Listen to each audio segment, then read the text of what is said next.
Welcome to the Murfreesboro City Council. It's March the 2nd, and Miss Madeline Scales-Harris has our prayer and our pledge. Ms. Scales-Harris. Thank you, Mayor. May we bow our heads, please? Dear Heavenly Father, we just come to you tonight to say just two simple words, Lord, that mean so much, and that is thank you. Lord, thank you for this moment. Thank you for allowing us to be here one more time, knowing that we know that we have a whole lot less time ahead of us than we have behind us. And Lord, I just, my spirit is just, my heart is heavy. You know, Jesus, you are love. And Lord, we have to practice love.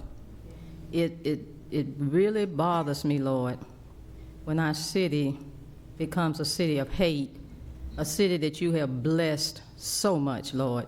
You have even drawn people to our city from all parts of the United States, Lord. And Lord, just teach us, because we're going to have conflicts, Lord, but just teach us that we have a whole loaf of bread out here. Just teach us to live with half a load. And let us come together, Lord. I'm just so sorry. My heart is so heavy. But Lord, we want to thank you for blessing and taking care of our police and our fire and all the city employees and all the citizens of our city for taking care of us, Lord. And thank you, Lord, for just giving us that little grace and mercy when all the storms around us are raging. You bless our city, Lord, to be calm. And we thank you for that. And I thank you for the people that are in nursing and medical facilities, Lord. And bless the homeless. And bless our teachers in a special way, Lord, who are teaching the future America, that they have the resources that they need. And Lord, I'm asking you, as issues come up, Lord, you direct me in how I should vote. And that's the way I'll go. And Lord, as we get ready to start our meeting, we ask for safety, and we know that you're in the midst of us, Lord, and we just ask that you protect us. This is my prayer. I ask in your darling Son's name, amen.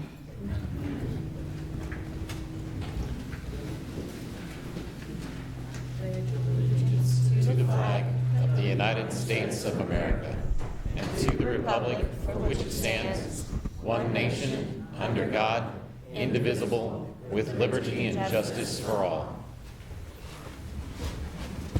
All right. We'll move to our consent agenda. You have 6 items on our consent agenda. Is there anything that needs to be removed from the agenda? For approval. Second. Move for approval, second. Ms. Brown, please call the roll. Ms. Averwater? Aye. Ms. Scales-Harris? Aye. Mr. Maxwell? Aye. Vice Mayor Shocklett? Aye. Mr. Wade? Aye. Mr. Wright? Aye. Mayor McFarland? Aye. We'll move to old business. You have ordinance 23010, creation of the Tennis Commission. So moved. Second. Motion and second. Please call the roll. Ms. Averwater? Aye. Ms. Scales-Harris? Aye. Mr. Maxwell? Aye. Vice Mayor Shocklett? Aye. Mr. Wade? Aye. Mr. Wright? Aye. Mayor McFarland? Aye. Item 8, ordinance 23006, creating the Community Investment Trust Committee on Contribution. This is second and final reading.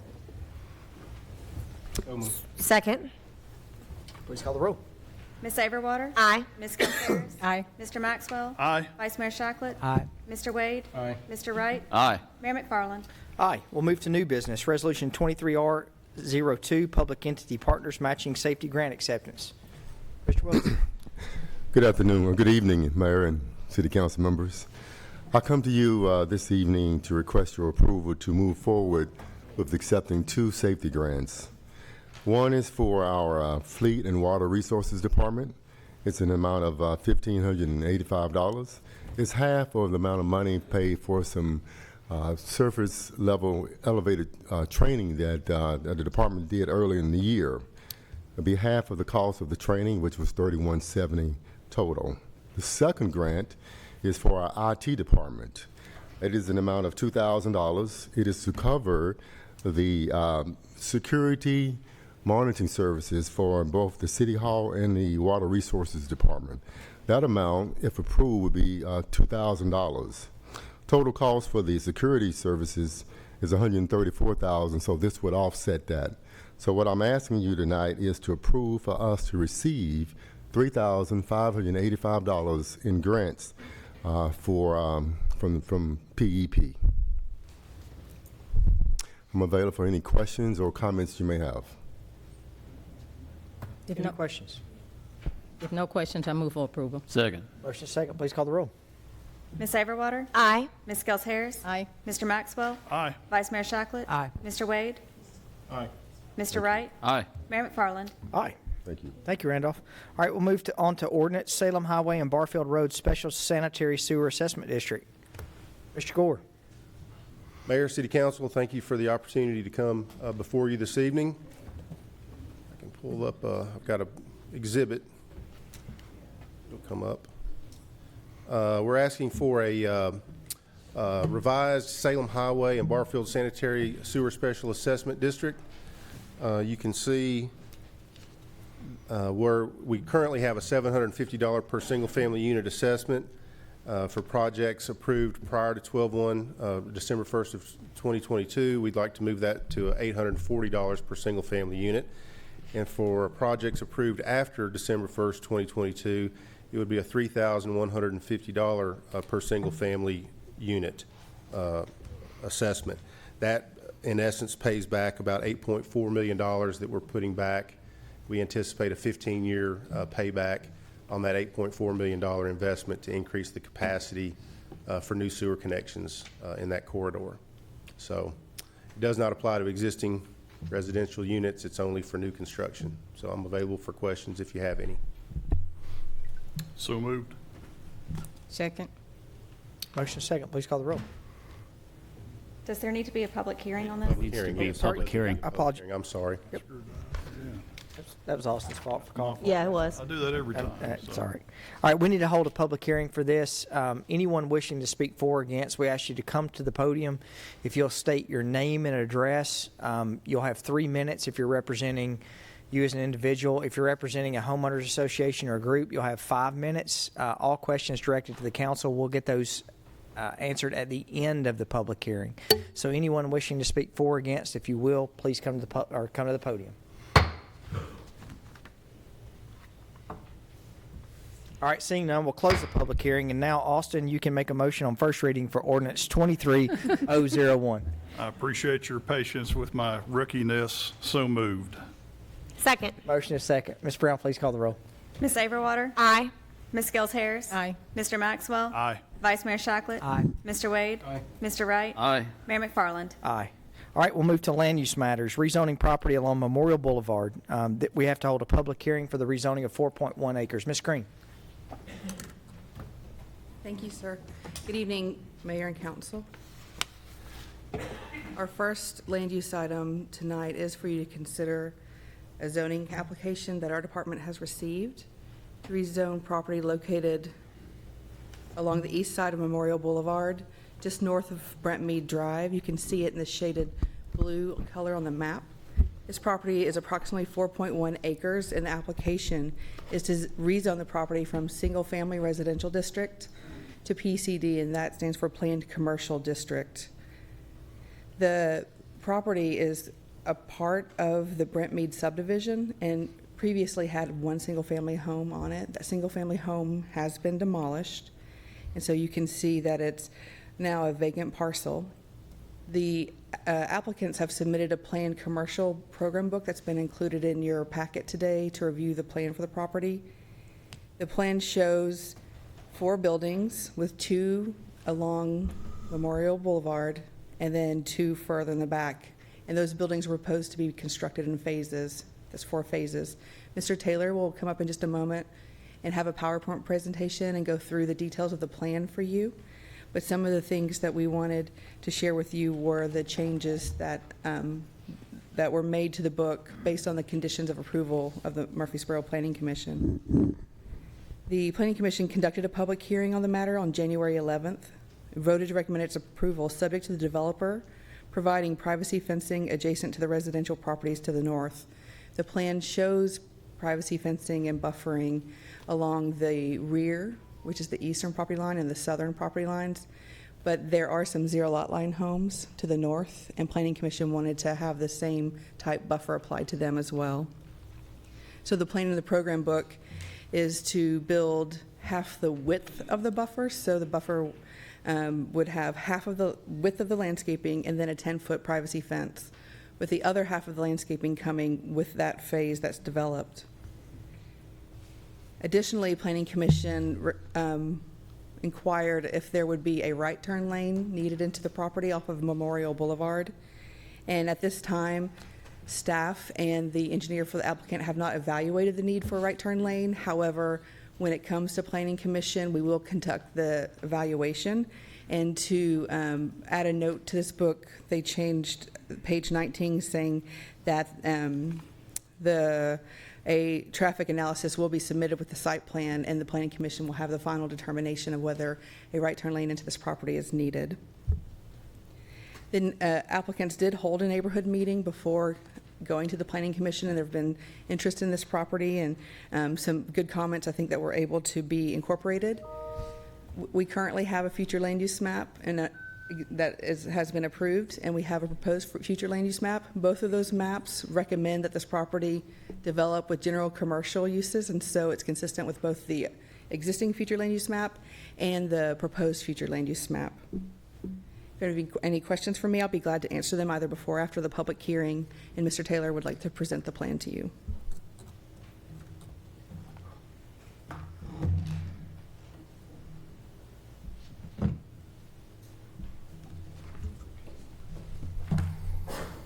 Thank you, Ms. Green.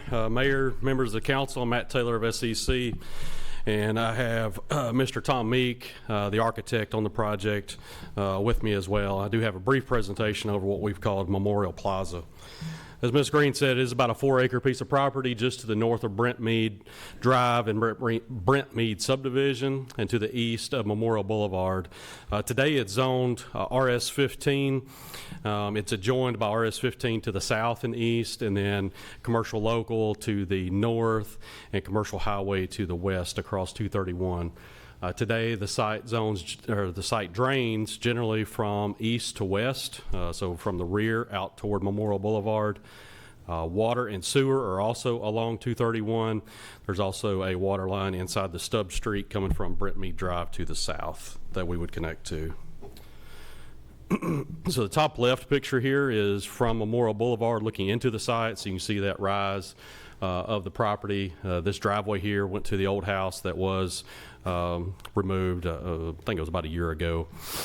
The top right is an example of the top homes inside of Brent Mead subdivision itself. And then to the bottom is an example of the commercial directly across the street from this project. The plan itself allows for 4 buildings for just over 32,000 square feet in size total. They are all 1-story buildings. We've provided an abundance of open space as well as formal open space. We've also committed to the GDO lighting standard, so we're not casting light on our neighbors surrounding us. And then with all of our open space, we'll have an abundance of landscaping. So as Ms. Green said, we've got buffers and fencing planned on the south, east, and north. We will also screen our parking lot from Memorial Boulevard. One important thing I think that we've tried to accomplish with this plan is locating the mass of our parking internal to the site. So as you drive down Memorial Boulevard, you're not seeing a sea of asphalt. It's located internal and behind our front 2 buildings. We've also got a drive-through window. We've located that on the north side of Building A, so as far from the residential homes as we can at that location as well. Building designs, we spent a lot of time on architecture with Ms. Green and the architect. I won't say we stole an idea, but we used the Marty and Liz at Medical Center in Thompson Lane as some inspiration. I think that's a very attractive building, so try to bring some of those characteristics to this site. We also tried to maintain a residential character to the building, but let people know that it is a commercial building all the same. And so you'll see we've got well-defined entryways, multiple building planes. We've held that building height down to comply with RS-15 building heights. We're going to have building accent lighting throughout. They're good-looking buildings. We want you to see them in the daytime as well as in the nighttime. And then we've made sure that our architecture, while it's different on each building, it's consistent, so you know these are part of a single development. And then all of our materials will comply with the design guidelines. This is the northern northwestern building, Building A. So we do plan to build a subway in that very end cap. So you'll notice here sloped roofs, well-defined entryways, brick, stone. The top is the front and the bottom is the rear. Even though it's the rear, this will be very visible because of all of our parking and the other two buildings. So we could not just create a back door here. The building to the south of that, Building B, while they look similar, they do have their own unique characteristics. And then internal to the site, Building C, we think this will be mainly office type users. And then the very... Hey, that's okay. Hey, folks, if y'all don't mind, if everybody will check your phone and make sure that it's on silent, that would be greatly appreciated. So let's... Can you start over, Matt? Yeah. I think we're going to be here long enough without hearing me any more than you have to. So, and then Building D, the very rear building, we think this is going to be a daycare, so we've incorporated a drive-through canopy, drive-up canopy for that. And then landscape design, we spent a lot of time on this. We've got type D buffers and fence along the south and the east, so that's our second most restrictive buffer in our ordinance. And then on the north, we've got a type C buffer along with a fence as well. As Ms. Green said, we're going to install that fence and everything on the neighbor's side of that fence with our very first phase of construction so that those have time to mature. Even before those buildings C and D are constructed. And then we'll have foundation plantings at all of our buildings. And of course, we'll screen our trash and our parking throughout. And so the yellow are the two type D buffers, and then the blue is the type C buffer. And then just a sample of the landscape palette that we'll have throughout. The bottom right will be some of the evergreen material that we'll rely on heavily within our buffer areas. And then uses, we have a very extensive list of uses. We've broken those down by the buildings. Obviously, Building A and B, with it being along Memorial Boulevard, are more retail oriented, so we think we'll have some restaurants, clothing stores, other conventional retail centers there, while Building C we think is going to go toward more of an office type use. And then Building D, again, we think that is a daycare use, but we have allowed some other office type users inside of the book. The entire list is inside your book, and we've got that broken down by buildings. Access, our main point of access is going to be on the Memorial Boulevard. As Ms. Green said, we have committed at the site plan stage. We'll go out and get current traffic counts and do our right turn evaluation for that access point. And then we do have a secondary access point onto the stub toward Brent Mead Drive, shown here in red. We did commit in our neighborhood meeting that we would allow no construction traffic onto Brent Mead Drive, that we would block that off until our C of O. And then we have a very good connectivity throughout on our pedestrian system as well. That's shown here in blue. We even got a couple of stubs toward Brent Mead Drive if and when sidewalks are constructed there. So as Ms. Green said, we also held a neighborhood meeting. We made a few changes from that. I think we got rid of wood fence, made it PVC, may have even made it taller, and then we took out some of the more obnoxious uses at the request of the neighbors, such as liquor store. I think we added vape store. So we've got those specifically excluded inside of our book. So I'll be happy to answer any questions now or after the public hearing. You said the roofs are RS-15 in terms of the height? They are, so we, RS-15 will allow you to build up to 35 feet, and so we just kept that same maximum height. Most of our buildings are going to be shorter than 20 feet, actually. The peak will probably be around 20. Where you'll actually measure is probably going to be between 15 and 20, because they all have the sloped roof. Okay. I have a question. Yes, ma'am. Where you said that you're going to do the buffer, is that where those 8 homes are exposed to where this project is in their backyard? I know it's 8 homes there seem to be, when I went out there, they seem to have been exposed. Is that where you're going to start doing your buffer there? Yes, ma'am. So, yes. So if you'll see all the yellow and all the blue, so this building right here is going to be the very first building that we build. And so whenever we build that building, we're going to install all the fencing and half the buffering inside those yellow and blue areas. So with the very first building, even though that building's not going to be close to those areas, we want to give those plants time to mature and grow while we get back to these. We think that A and B may happen pretty quick together, while we think C and D, we don't have immediate tenants for those or users, so we think those may be a couple years down the road. I hope for my client's sake that they don't, but we think that's a very real possibility. So have you thought about, since you're going to go on and do the buffers where those homes are so they can go ahead and mature, have you thought about just going and doing all the buffer? Well, so we did, and we talked to staff about that quite a bit. And the reason we used the fence is because once you get past that fence, there's going to be grading activity on this side whenever those buildings get built in the future. And so anything that we put on that side of the fence would likely get damaged and die, and we'd just have to replace it. So it would negate all of the growth that happens through there. And that's why we were using that fence as that barrier halfway through the buffer. So you are starting your buffer where those 8 homes are exposed? Yes, ma'am. If there's a house around us, it's going to have a buffer and a fence against it. No house here will be without that. And that'll be from our very first building on. Yeah, that'd be good to give them time to grow up, so those homes will be blocked before your project. Yes, ma'am.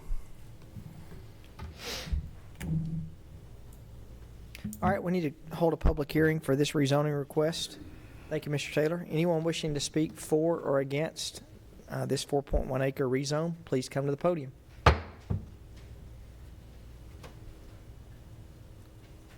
All right, seeing none, we'll close the public hearing. We'll now oh, sorry. That's all right. My name is Robert Fowler. I live on 129 Brentmead. It's on the corner of Yorkshire, I think it's Yorkshire Court and Brentmead. I'm not all that concerned about the development itself. I'm concerned about the traffic that it's going to generate. Brentmead Drive is already very busy. My wife, Kathy, has been in communication with Lieutenant Walker of the police department, and apparently they've done a study of the traffic on Brentmead Drive. And they did a count for 1 week, and the officer told us that they counted 5,496 vehicles in 1 week. Now, this is a residential neighborhood. Our main concern was speed, and while Officer Walker, or Lieutenant Walker, assured us that most of the drivers were not speeding, he did say about 14% were over 1 to 10 miles per hour over the speed limit. Now, the speed limit on Brentmead is 30 miles per hour. It's a residential neighborhood. And so if someone's going 10 miles an hour, that's 40 miles an hour through a residential neighborhood. That's a concern to us. We really would like to see perhaps maybe consideration of speed bumps, the type that were installed on Alexander on the other side of town near the airport.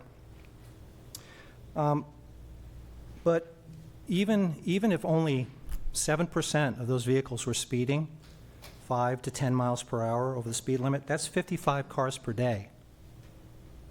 And 5,496 vehicles in 1 week is 785 vehicles per day.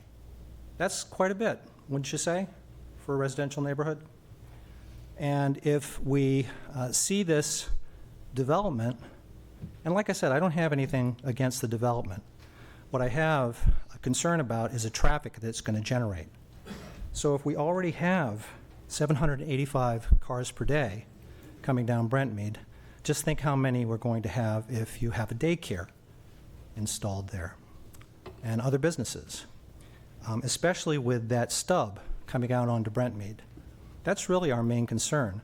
Now, that stub is practically a driveway for 2 of the houses on Brentmead. So I don't know if the owners of those homes are here, but that's going to create a lot of traffic for those people and a lot of traffic for that side of the road. Now, I'm a little further up, so I'm not going to be affected as much, But like I said, people are going to come from Madison and that area. There are new developments down there on Dallas Court. A lot of people coming through there already are taking their children to Siegel, to the school at Siegel. I think the elementary school is down there. And so we're going to see an increase in traffic. That's our major concern, really. So I'm asking you to consider either not using that Brent Mead stub for that development, or doing something about the traffic. Thank you. Thank you, Mr. Fowler. All right, anyone else wishing to speak for or against? Yes, sir.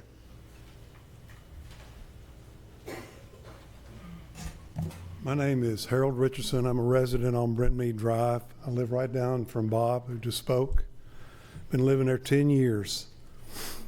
And what Bob didn't mention was that the shortcut from, before we even got our red light, the shortcut from Memorial down Brent Mead, which is about 350 yards, make a left on Madison, and then go on down Compton, was, even the police I've talked to a couple of times, don't know their names, but just casually friendly with people, that when they drive by and you wave at them, talk to them, that was always known as a shortcut before the red light, back and forth, vice versa, because it does take a lot of traffic, especially coming from Compton, turn left on Madison, come down to Brent Mead, and if you come around the corner and you see the red light and it's somebody sitting there, you go, oh my gosh, I've got to push it to it and get down there because it's about a 3-minute light.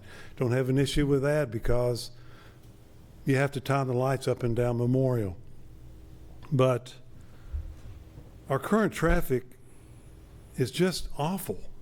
And this is, I know that people are going to, you can't tell people you can't make a left. We're giving you access to the traffic light. But I know that people are going to come out of the, in between those two little houses and make a left and go on down to go wherever they're going. Or it won't be just for a right-hand turn to get to the traffic light. And I know from being a military police officer for years and years ago, for 20-some years, I know traffic patterns on a base and I know traffic patterns in a neighborhood. And it's going to increase at least 25-30% to what Bob said. So I'm asking you, please consider the traffic in the neighborhood when you grant access. I don't have the slide up here, but when you grant access to Brent Mead, there's plenty of businesses all up and down Memorial. I wrote them down on the way here that do not have a traffic light. Business is fine, in and out. I saw in the plans they have a right-hand turn in a place where they can come in from two different spots on in front of the sandwich shop and then the other set of buildings. So I'm just asking you to consider it because it is a neighborhood and it's setting a precedent that as the city keeps growing and growing, that we don't start doing these things to neighborhoods just because it's the easy thing to do. And I thank you for your time. Thank you, Mr. Richardson. All right, anyone else wishing to speak for or against? Okay, seeing none, we'll close the public hearing. We'll now consider on first reading ordinance 23OZ02. Mr. Huddleston. Sam. Do you know if Brent Mead Drive has been studied for traffic cushions?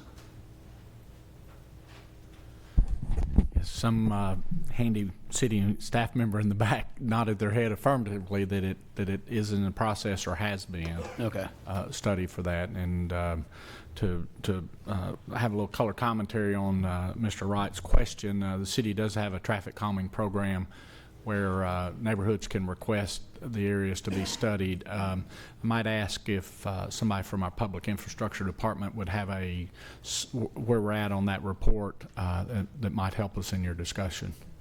Sounds good. I don't think Miss Emerson is here. Okay. We'll get you an answer to that as soon as we can, and try to have it today before Reading. this is over. Yeah. Just to let you know about that. Okay. All right, thank you. So, Mr. Richardson, see over there, we put into place about 2 years ago a pretty stringent process to be able to go through the traffic speed cushions. As a matter of fact, I think there are several of residents who live in the Savannah Ridge subdivision who are here where they petitioned to be able to get traffic cushions in their neighborhood. So it's been, I think, depending on who you ask, I think it's been successful on being able to mitigate. For example, where I live, Breckenridge Drive petitioned to be able to get traffic cushions, and now I don't go down Breckenridge Drive anymore. I go to a red light. Neither do I. So it has mitigated people going down side streets when they don't need to use that for a shortcut. So if this passes on first reading, we can have an answer by second reading, and if you'll email any of us, we can get you that answer on where that is. It has to go through a petition process with the neighborhood to be able to get those installed. Just for my learning, how many signatures on the petition? I think it's 50% of the, Mr. Kerr, do you know that? I think it's 50% of the affected neighbor. I think that's what it is, because Riverview Drive has tried to do that as well. It's a pretty stringent guideline on whether it's a collector street, an arterial street, on what it is to be able to actually get one. There's people on Siegel Road have petitioned to get one, but that's a 3-lane road. 3-lane roads are not in the category to be able to get cushions. But Madison and would absolutely, and Brent Mead Drive would absolutely be in that category where it could get those. Good question, Austin. Any other questions? So moved. All right, we have a motion. Second. Motion and a second. Ms. Brown, please call the roll. Ms. Saberwater? Aye. Ms. Gels Harris? Aye. Mr. Maxwell? Aye. Vice Mayor Shacklet? Aye. Mr. Wade? Aye. Mr. Wright? Aye. Mayor McFarland? Aye. All right, we'll move to item 12, Plan of Services, Annexation, and Zoning for Property along South Church Street. Ms. Rush.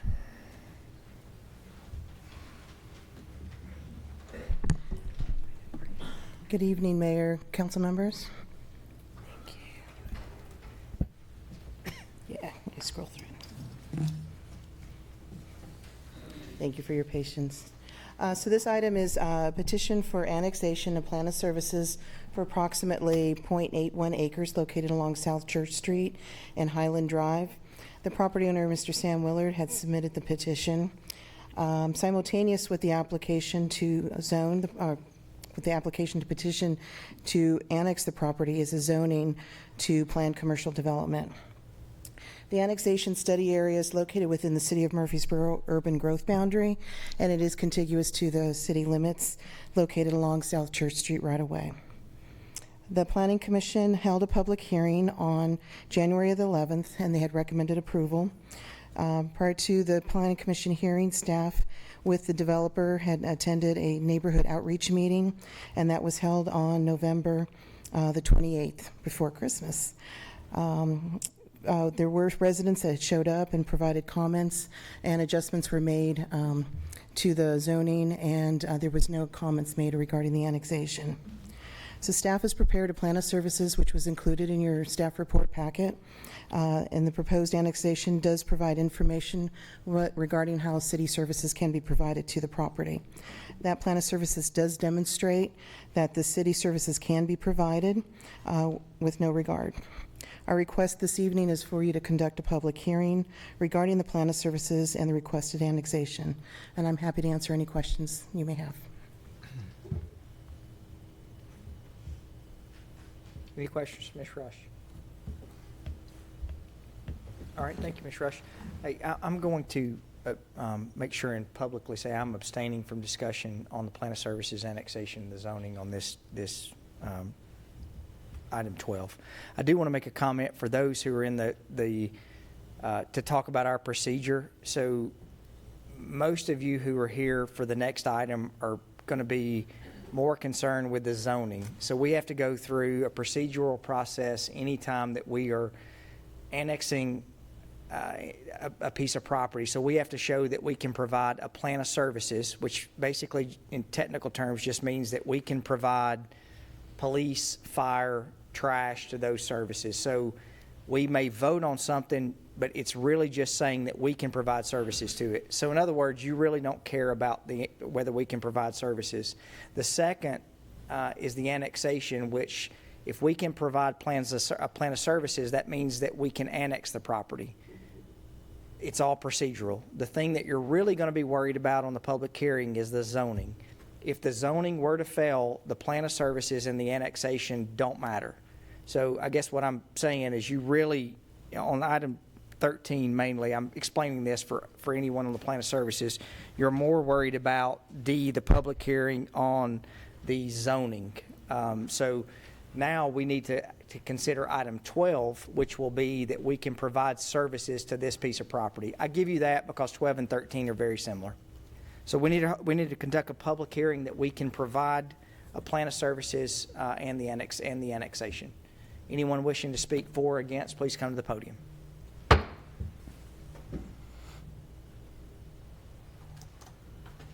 All right, seeing none, we'll close the public hearing and we'll now consider for passage plan of services for Resolution 23RPS04.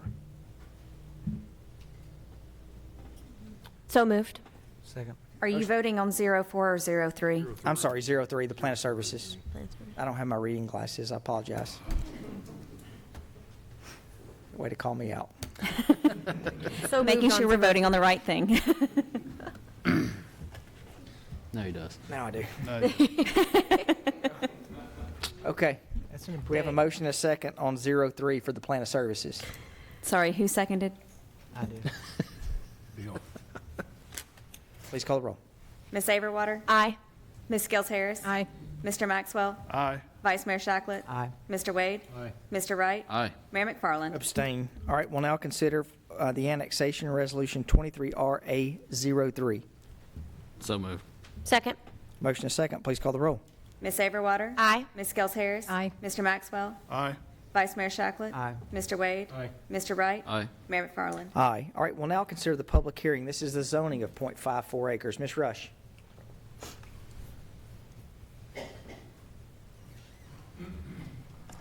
Thank you. Yes, this is the companion zoning that went with the annexation, the previous item on the agenda. And it's for zoning the property to planned commercial development. And it is to, oh, there's a lot here.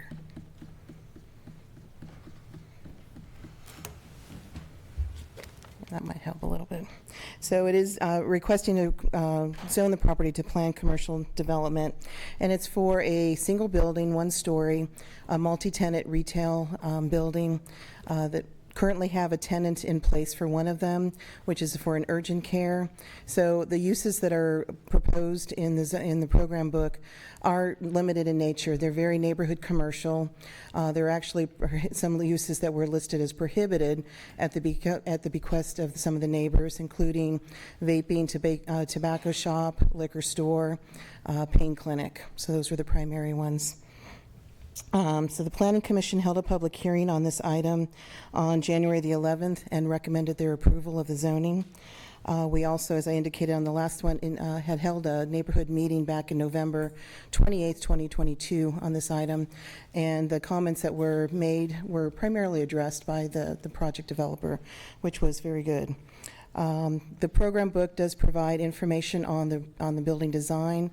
The applicant's representative, Mr. Matt Taylor, is here this evening, so I'll let him go through his presentation rather than me repeating what he would already say about the building design itself.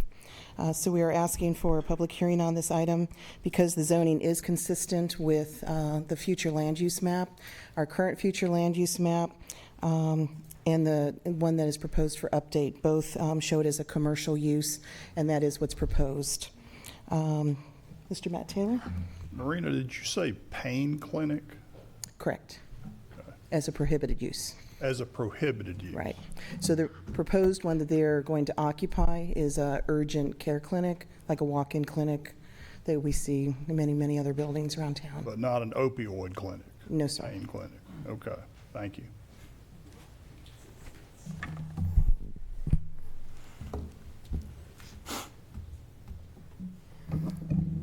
Thank you, Ms. Green.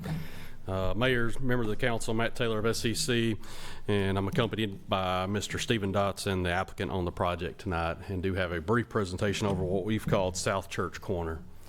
As Ms. Rush said, it's about a little bit over a half acre at the southwest corner of the intersection of Highfield and 231 South, or South Church Street. It is today has one existing home that we'll remove with this project. Today the property is in the county, zoned RM, and then it generally drains toward that intersection and then continues north in a roadside ditch. Water is along 231. Sewer is also along 231 to the south that we will go and reach and extend to this property. The top left picture here is the existing home that we will remove. The top right is an existing home. It's still in the county, but it's operated as a home-based business essentially. You can see the parking lot, the sign, some of the landscaping there. And then the picture to the south is the newly constructed Aldi, which is directly across the street from this property. The project is one building, just over 4,000 square feet in size. It'll be 1 story in height. We have planned for over 20% open space, along with formal open space that we've located along Highfield Drive. We've also located a monument sign at the intersection of Highfield and 231. We do not have any access points onto 231 with this plan. Our only access point is onto Highfield, although we have planned for 2 future stubs to the south whenever that property redevelops.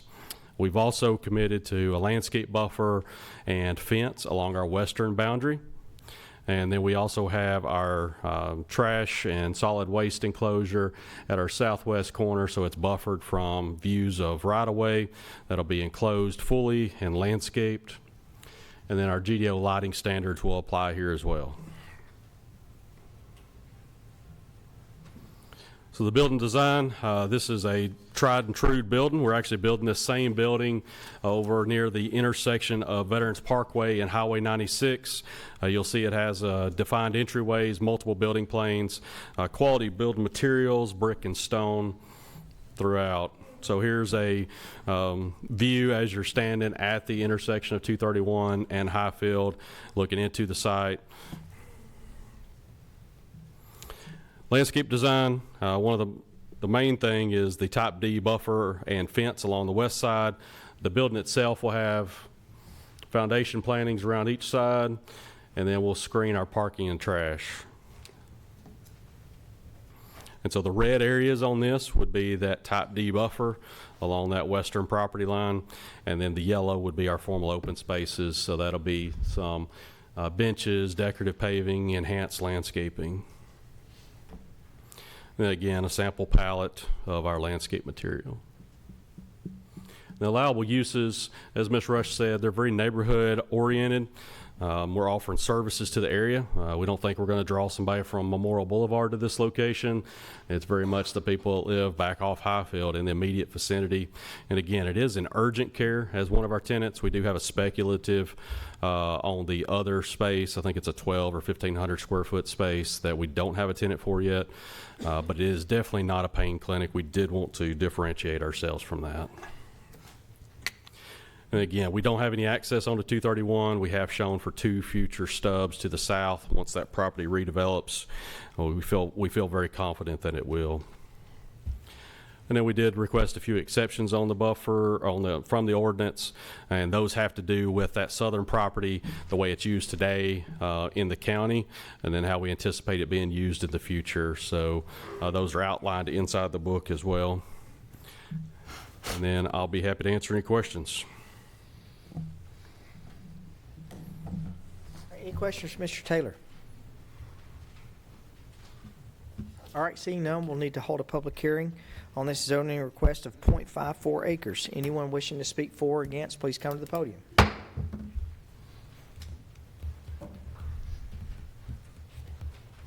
All right, seeing none, we'll close the public hearing. We'll now consider on first reading ordinance 23OZ03. So moved. Second. Motion is second. Ms. Brown, please call the roll. Ms. Saberwater? Aye. Ms. Gels Harris? Aye. Mr. Maxwell? Aye. Vice Mayor Shacklett? Aye. Mr. Wade? Aye. Mr. Wright? Aye. Mayor McFarland? Abstain. All right, we'll move to item 13. This is the Plan of Services annexation and zoning for property along Butler Drive. Ms. Rush.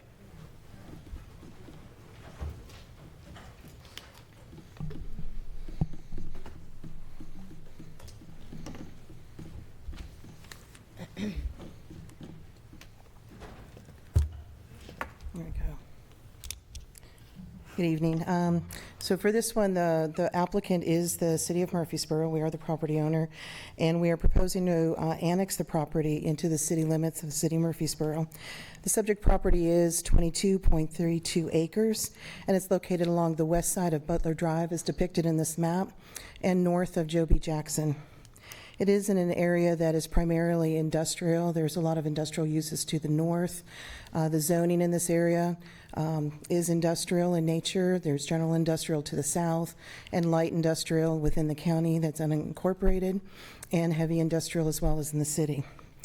The study area is located within the city's urban growth boundary, and as indicated on the map, I said it is contiguous to the city limits along the right-of-way Butler Drive and for the property line along the west.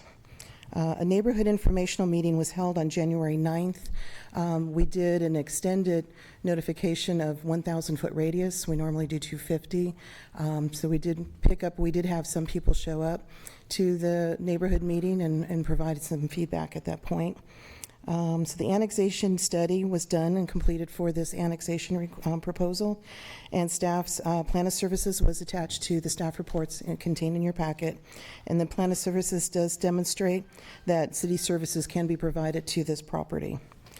The Planning Commission held their public hearing on January the 11th and recommended approval of the annexation to the City Council. So we're asking that you conduct a public hearing on the plan of services and the requested annexation. Thank you. All right, we need to conduct a public hearing. Any questions for Ms. Rush on the Plan of Services or the annexation? All right, we need to conduct a public hearing on the Plan of Services and the annexation. Anyone wishing to speak for or against the Plan of Services and the annexation, please come to the podium.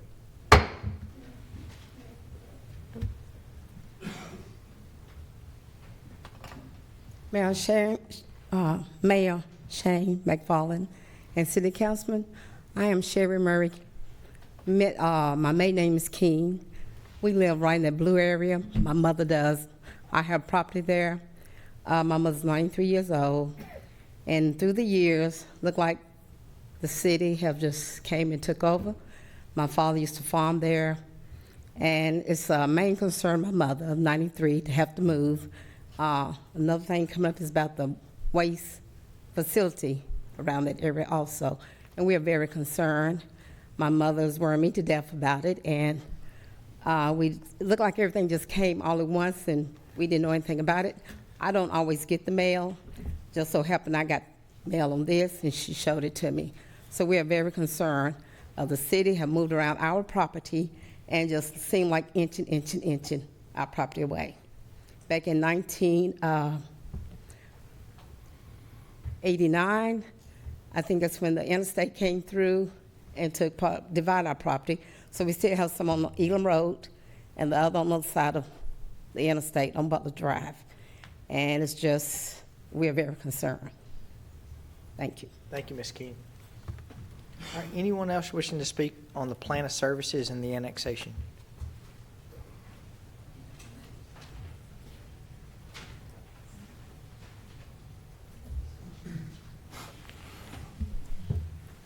Yes, my name's Randall Upchurch, and that's my wife, Cynthia. We live on 5838 Elam Road, which is not far from Stones River. Years ago, when y'all made the decision to make the landfill out in Walter Hill, y'all made a huge, or should I say the people that was in charge at the time, made a huge bad decision at that time. I was always taught that if you make a mistake, if you learn from it, you don't make the same mistake again. Well, if y'all do this landfill over here close to Stones River and all that, you're gonna make just as bad, if not worse, a decision than was made several years ago. And you're talking about, you got Riverdale School there, you got a daycare over there with small kids, you've got Buchanan, you've got all this right here, and you're talking about putting a landfill, another landfill, that's gonna put stuff into our drinking water.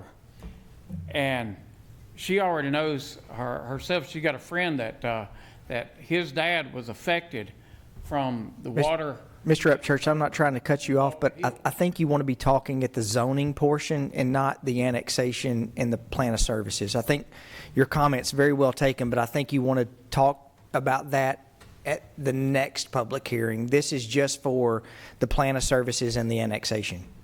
You're welcome to keep going, but I think you want to talk at the next public hearing, not this one.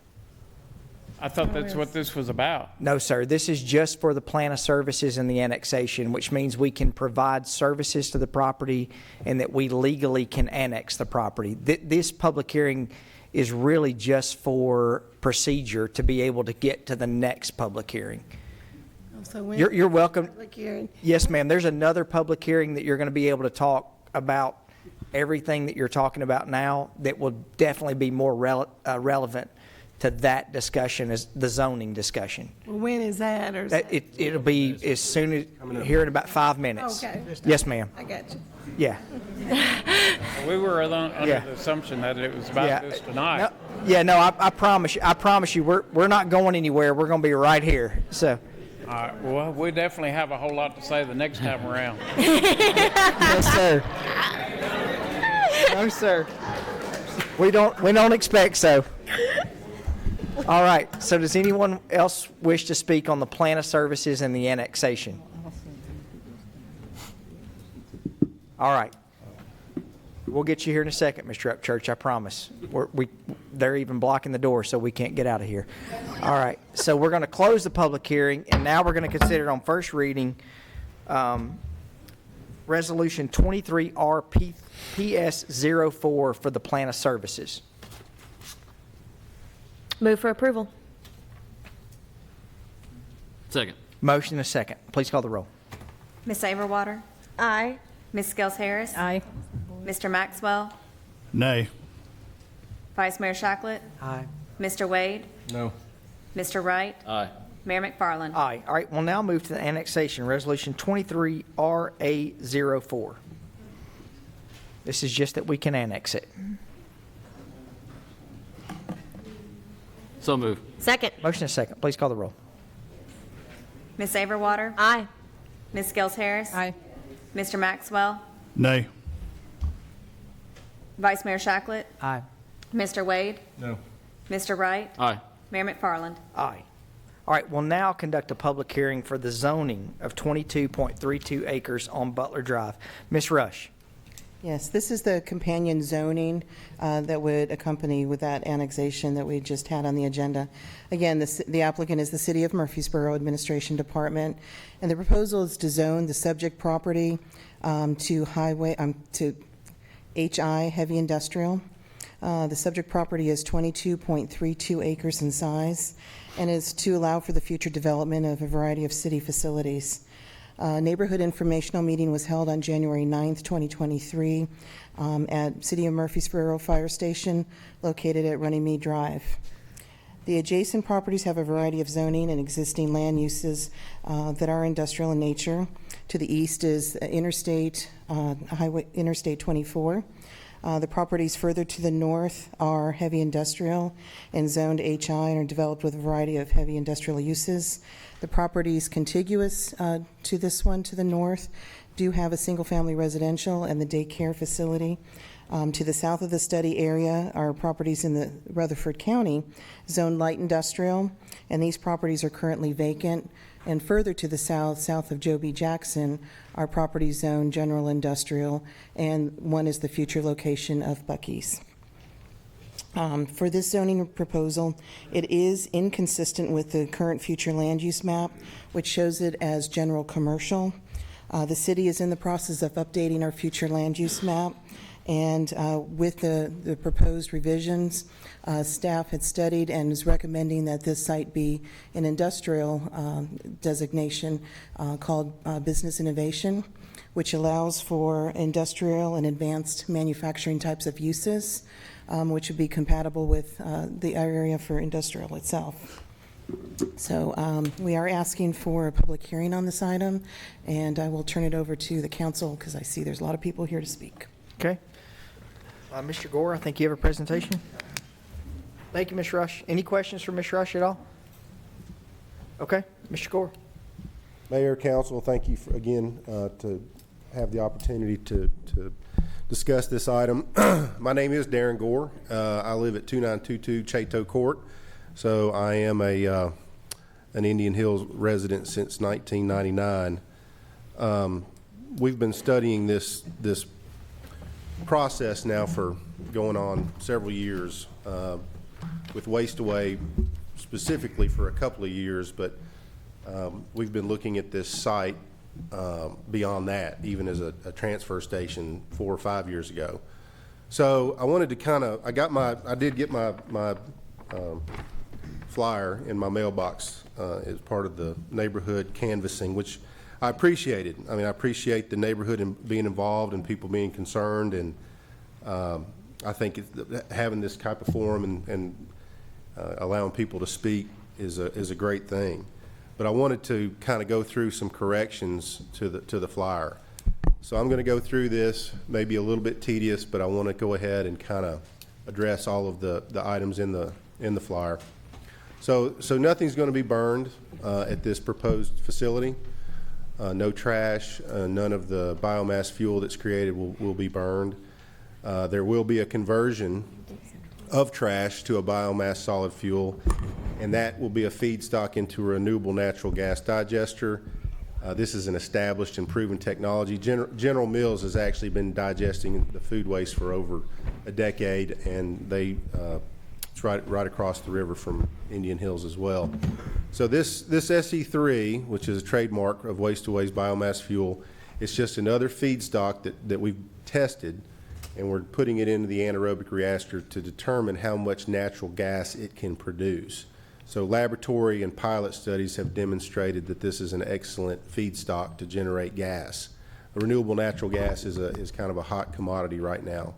A lot of federal subsidizations when you can generate renewable natural gas with an alternative fuel source. So Waste Away doesn't have a full production facility like this because federal subsidization for producing renewable natural gas from their fuel allowed them to enter this market only last summer. That's when the RNG business model kind of came into effect, was July of 2022. The location, so the 22-acre site was approved for purchase by City Council in May of 2021 to build a transfer station. At that time, we really didn't have Waste Away as an end product. So the Waste Away facility is about a quarter of a mile from the daycare facility, about a third of a mile from Village at Elam Farms, and about 0.56 miles from the nearest residence in Indian Hills. Producing natural gas is not dangerous or tedious. General Mills has been producing natural gas in an anaerobic digester for years, and it's only 0.15 miles away from the nearest residence in Indian Hills. So Waste Away did run a continuous operation for 5 years to produce a compost or soil amendment that was approved by TDEC to supplement the Warren County nursery market. So having proven that the process works, they discontinued due to the low landfill rates. It just wasn't competitive. The tipping fees at landfills were just too low to compete. The smell, Waste Away process does not create any odor.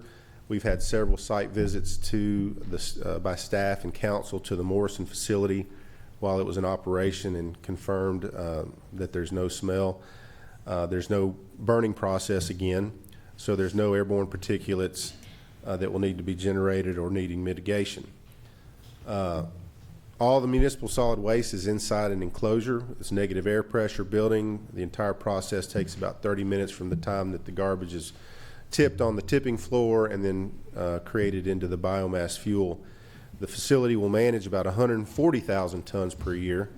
That's about 400 tons per day. Rutherford County, public and private sector, we generate around 300,000 tons annually. So this facility, and this was a big item that the council wanted us to pursue, a solution that did not require any outside county trash or any outside import or imported trash from out of the county. So this facility is only going to be able to handle just under half of what the public and private sector produces in Rutherford County.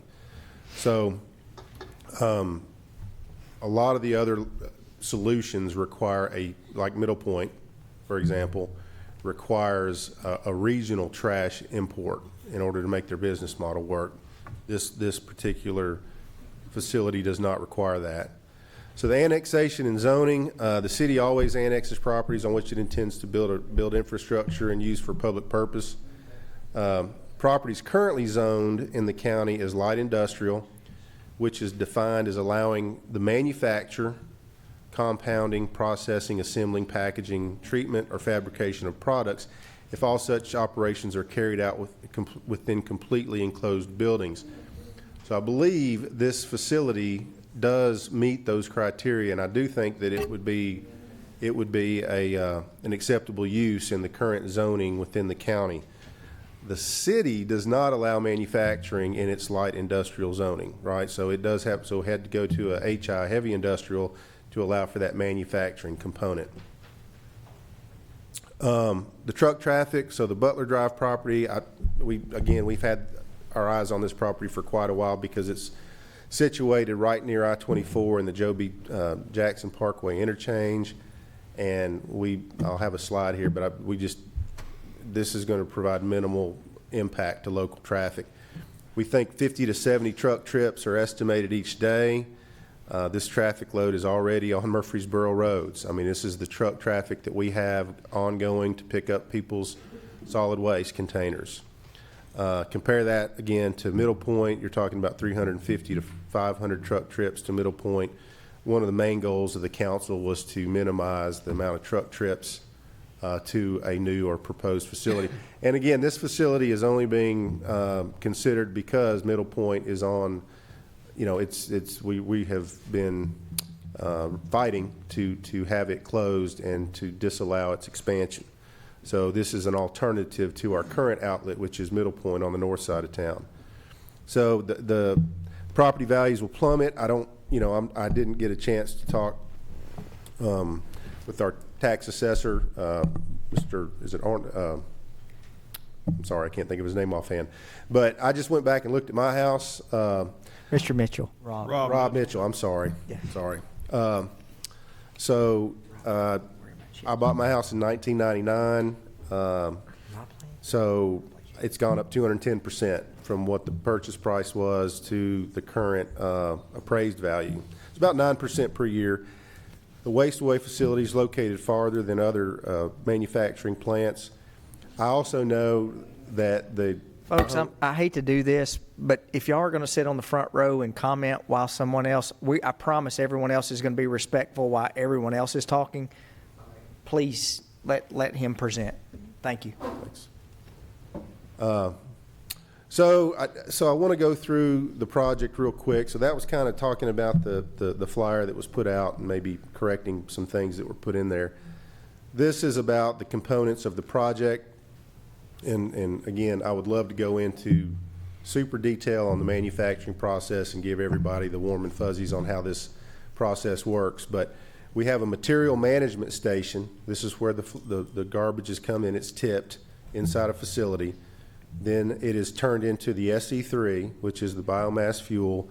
It's put into the anaerobic reactor. The biogas is generated, and then it's purified into renewable natural gas standards.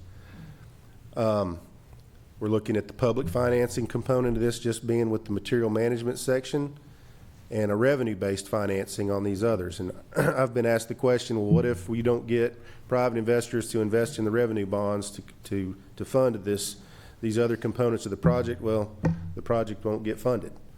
We're trying to create a bright line between the public financing and a private revenue bond-based financing. So this is kind of what the conceptual plan. We've got the materials management station, the SE3 manufacturing, the RNGP, the renewable natural gas purification, and the biogas generation. We also, site has been slated to have a future public works facility and fleet maintenance facility on the far west side. And this is the future Butler Drive realignment. I think my next slide, this is where I'm showing there's about 0.56 miles between kind of the center of the facility over to a residence at Indian Hills. This is showing kind of the location. There is a current anaerobic reactor across the river from Indian Hills, about 0.15 miles. Klockner Metals, it's about a 0.3 mile to the nearest residence, and the Molly is about 0.45 miles to the nearest residence. I did this more out of my curiosity because I just didn't know. I didn't realize that these industrial users were so close to residences.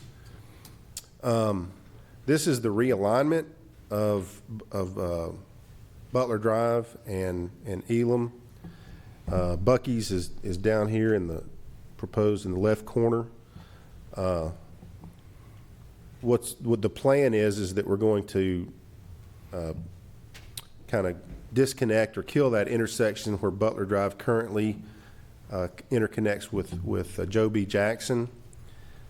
And then there's going to be a cul-de-sac placed here, and I'll show you. I've got a little truck here. I'm not as good with my animation as I used to be, but this is a little truck. It's going to come in, it's going to go around and take the new Butler Drive and come down, and it's going to come into the facility like this, and then exit. So you're basically doing a loop, and it'll go back out the same way that it came in. That's again why we thought this was such a good location, is that primarily the truck traffic's going to be coming off of the interstate. I don't know, again, other than our vehicles that are picking up garbage in Savannah Ridge or Indian Hills or Innsbrook, they will probably be using 231 and coming in through Joe B. Jackson, but that's not going to be the primary ingress egress for the trucks. So we've been to the Morrison plant. We've physically have evidenced that there's no smell and that the material is processed quickly. I put this slide in here at the last minute to kind of say the city knows how to handle odor. This is our water resource recovery facility, formerly known as a wastewater plant. And we've got biosolids dewatering. We've got a main pump station. We've got a headworks. We know what wastewater means, and we know what biosolids mean, but in layman's term, can you explain what wastewater and biosolids? Yes, this is what you flush down your toilet. Okay.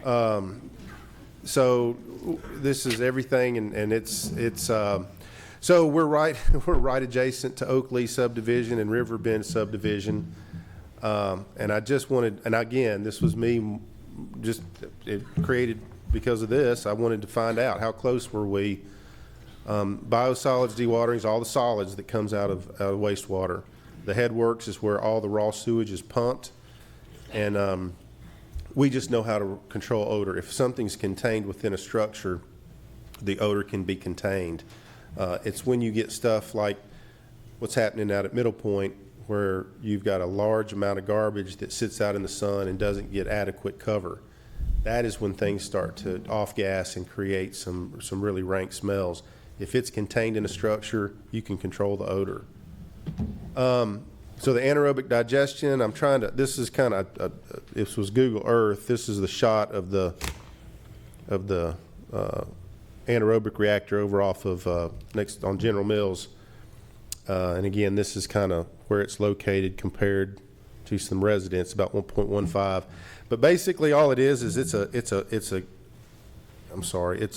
container that has microbiological activity in it that takes the SE3 and the soluble organic material that's on the garbage. It eats that. The bugs eat it, and they create gas. It has to be anaerobic, means without oxygen, so it's got to be airtight. Oxygen cannot be allowed into the reactor, so it has to be airtight.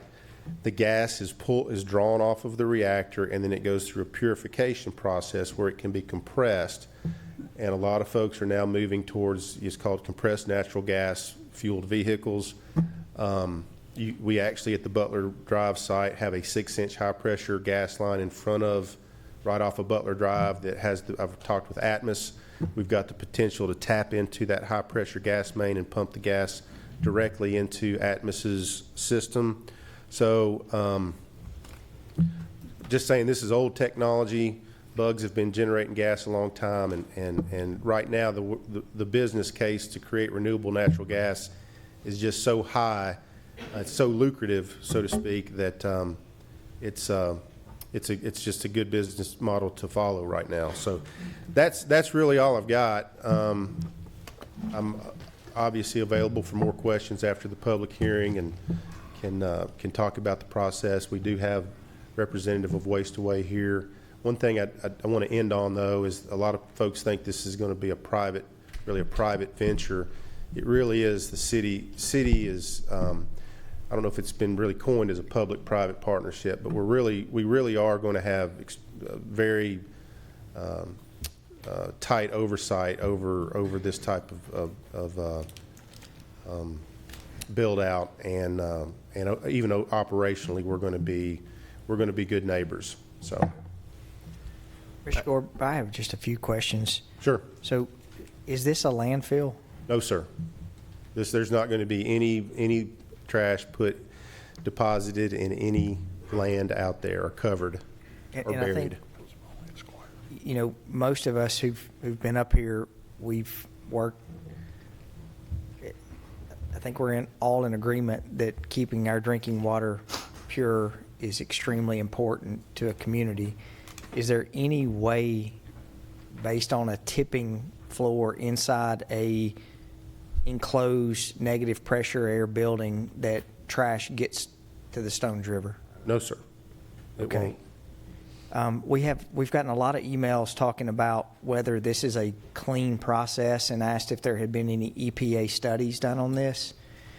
Can you explain with Waste Away what the 2019 Clean EPA letter is? Right. In 2019, after extensive years of study, Waste Away's biomass fuel, the SE3, the trademarked SE3, was designated a non-hazardous secondary material.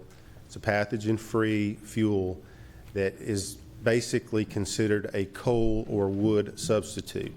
So it can be dropped in to a conventional boiler where coal or wood is being used in the boiler. It can be dropped in as an equivalent fuel source. So it has been designated non-hazardous by the EPA.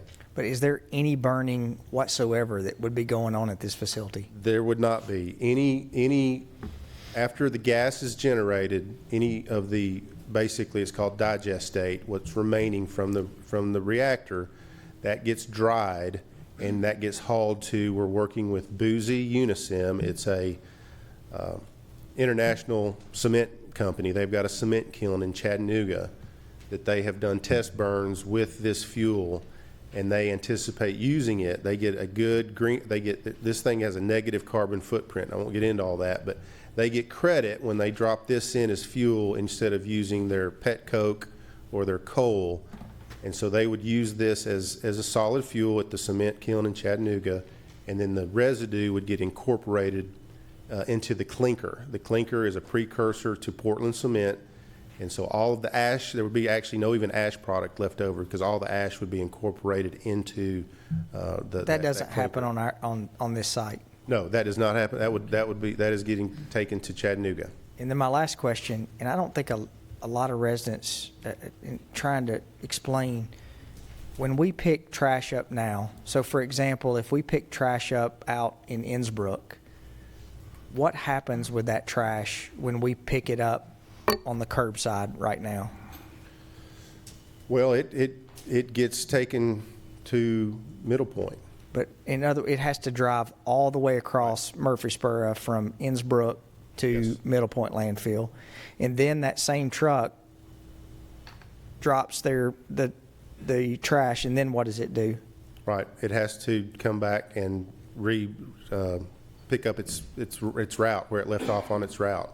So those trucks are already driving back and forth, back and forth, back and forth across Murfreesboro when the landfill's not backed up for 3 hours to be able to drop. The reason we originally looked at yes, sir, that's correct. And the reason we originally wanted to put a transfer station in is because of the efficiency we would gain because of the amount of time it takes for trucks on the south side to get to the north side and then spend 2 hours waiting to dump. And quite honestly, we're losing lots of tires, the wear and tear on the trucks sitting in that line. We envisioned having a larger, semi-trailer load that we could transfer that on the south side and then just use the semi to go up to Middle Point so that those trucks wouldn't have to do that. And my last question, and this more goes to the resident, with a solution like this that we control, where right now we have no control over Middle Point landfill, what will, if we get to 140,000 tons per year, what is the cost to the resident per month when Middle Point landfill shuts down? That's going to be about $3 per month. If we don't have a solution and we have to truck this trash somewhere else, how much is it going to cost the resident per month? At least $10 per month. Okay. All right. Any other question? Any questions for Mr. Gore? Mr. Gore, does this process able to handle all the garbage, or is it going to have to be separated So in that facility? So I'll give you a real quick breakdown on my diagram. So 10% is glass and inert material that will still have to be landfilled. So for every 1,000 pounds of trash that comes in, 100 pounds is still going to have to be landfilled because it has no real value. 13% is going to have evaporative water loss. It's going to be water vapor that we basically, it's going to be it's water vapor that's evaporated. There's going to be about 7% that is metals that we will recapture, and it will go into a recycling. We will make revenue from recycling the metals. So that's where you go from, it's a 90% diversion. We still have to put 10% into another landfill, and then we lose about 20% in regained metals and evaporative loss, and so 70% gets converted to the SE3 fuel. So for every 1,000 tons of trash, we effectively generate 700 tons of the SE3 fuel. Does that make sense? I mean, I can give you a diagram that shows it clearer. Well, I know we have, it seems like when we finally get to this phase of this, it looks like it just happened, but this has been a long time, and you've been in the weeds with this for a long time, so I think it's helpful maybe to get some of this information out, because sometimes information it's not adequate information.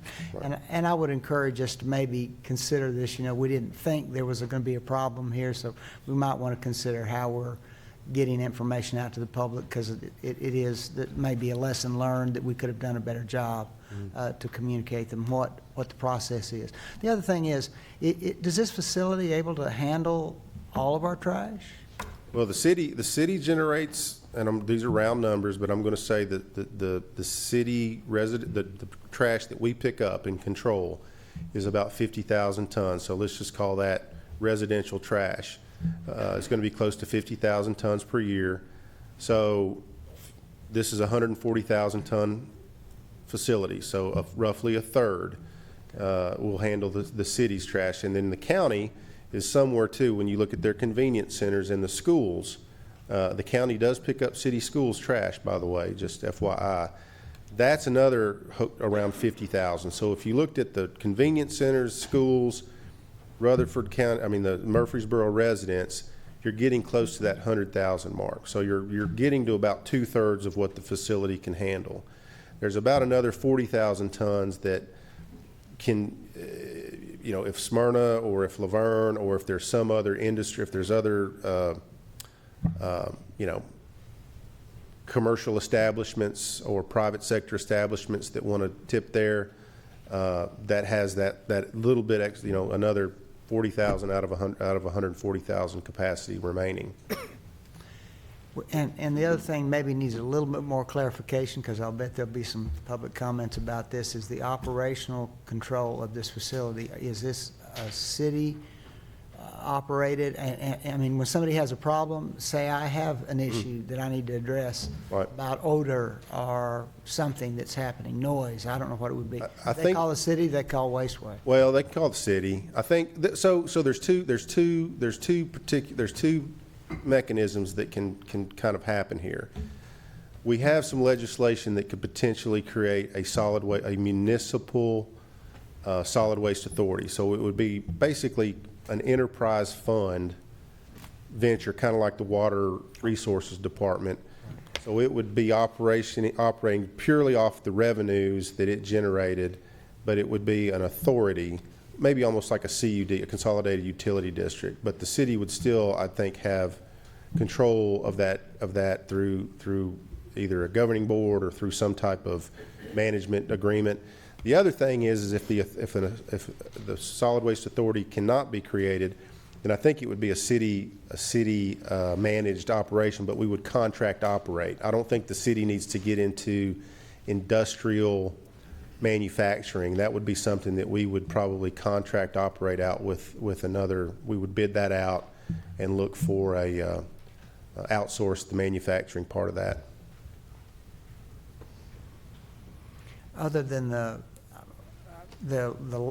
how are we relating this land to Wasteway? Do they own the property then? No, we would own the property, and I think it would be a land lease. If a solid waste authority comes up, then there's, you know, if that's ever created, then there could be a transfer, I guess, of property, but the city may just want to maintain the ownership of the property and do a land lease to either the solid waste authority, or if it's contract operated, then we would, I think most assuredly, maintain ownership of it. Okay. Mr. Gore, I'm really struggling right now. This is a point where I really miss my mother. I mean, because we always talked about, because she was on the council, you know, we talked about things, but on her deathbed, she looked at me. I said, Mom, you know, I don't know how I'm going to make these decisions. And she said, she looked at me and said, you make your decisions based on facts and leave your emotions out. So that's what I'm trying to do tonight. I'm struggling. Can you go back to the slide where you sent that letter? Where the... Right there, right there. Mm-hmm.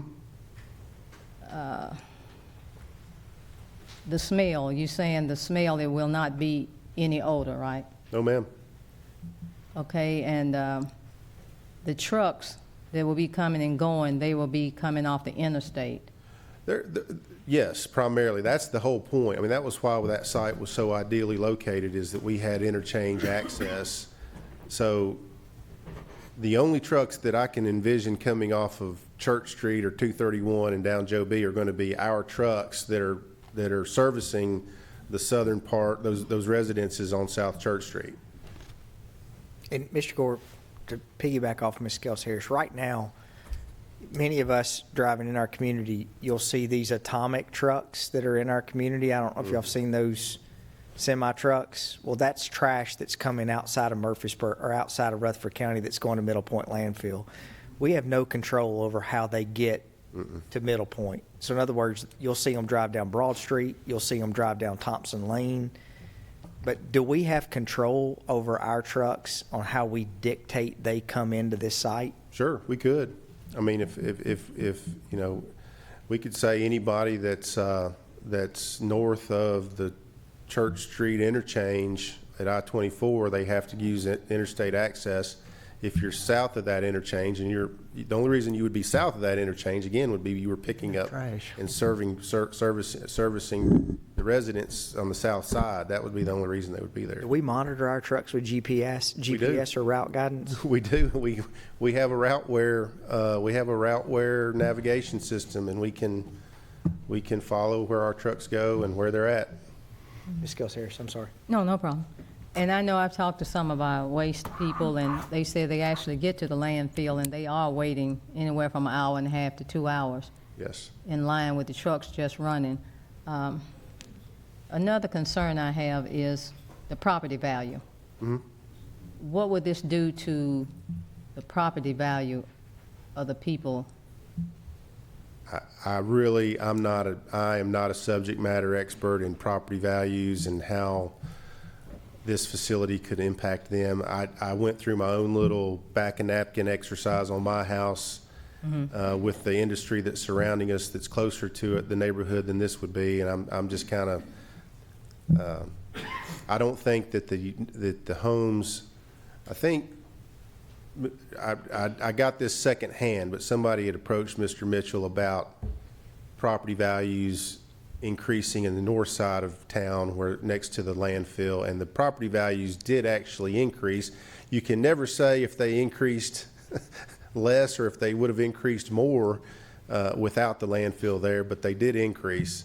I don't see that this would drop anybody's. I mean, Murfreesboro's been strong, and these industries out on Butler have been there a long time.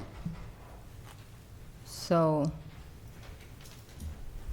as far as the quality of life, we've addressed the smell, we've addressed the noise,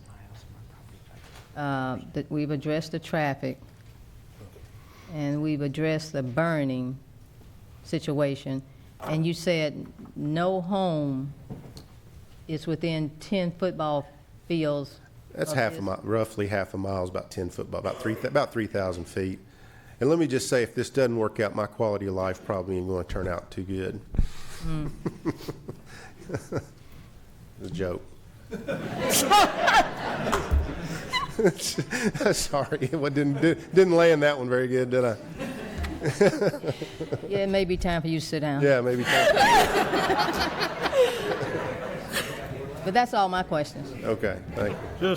I have a question around the production of natural gas. Has Pillsbury ever had an incident with their, what do you call it, their bioreactor? Yeah, their anaerobic reactor. No, not that I'm aware of. I know, and I was thinking about this was several years ago. I know they had, and I don't know if it was General Mills, but there was an ammonia, there was an ammonia leak out there at one of those industries, and I can't remember. Some of y'all may remember, but it was probably 10 or 15 years ago, maybe longer.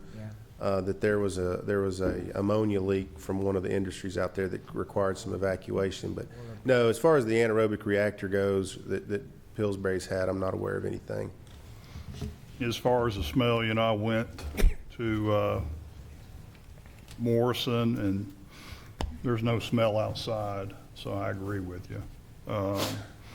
Obviously, you can smell something inside when you're doing that, but it's self-contained. The last question is weekend hours. Are we doing this Monday through Friday, Monday through Saturday? The trucks will just be Monday through Friday, but there will be a 7-day operation on there. Yeah. Mm-hmm. So that that's at full capacity. Full capacity. If it's at 100,000 tons per year versus 140, then those weekends would not be required. Okay. And we do have an understanding that they're not accepting trash from anywhere else other than the city. That's correct. That's why we ended up really moving towards this solution. Is it was a smaller solution that don't want to get into big, but you look at economy of scale. The reason that these large MRFs and landfills have to have so much trash, they have to bring it in because it's such a cheap. They're charging such a cheap commodity rate for people to tip there. So to compete, you have to have something like a renewable natural gas or sell this biomass fuel to a cement kiln. You got to create that other revenue stream in order to be able to shrink it. And so that's effectively what we've done is we've shrunk this thing down to where it's competitive with these regional solutions. So Waste Away,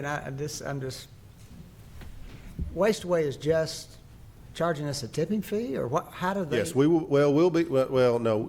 So whoever the contract operations with, the city there will be a tipping fee charge. Because the renewable natural gas right now, the pro forma shows that it'll cover about 2/3 of the expenses, the RNG will, but there's going to need to be about 1/3 of the expense covered from revenue for customers who pay a tipping fee. So yes, when I say it'll cost the public another $3 a month, that's based on paying about $30 a ton for a tipping fee to process it. Again, I could give you spreadsheets. I think you shared it. We're in the weeds on it. Yeah. Well, I saw a facility, it wasn't particular process, but a transfer station basically in Mississippi, and I mean I know we just saw a site plan and it's very general in how it's the buildings and where they're going to be like.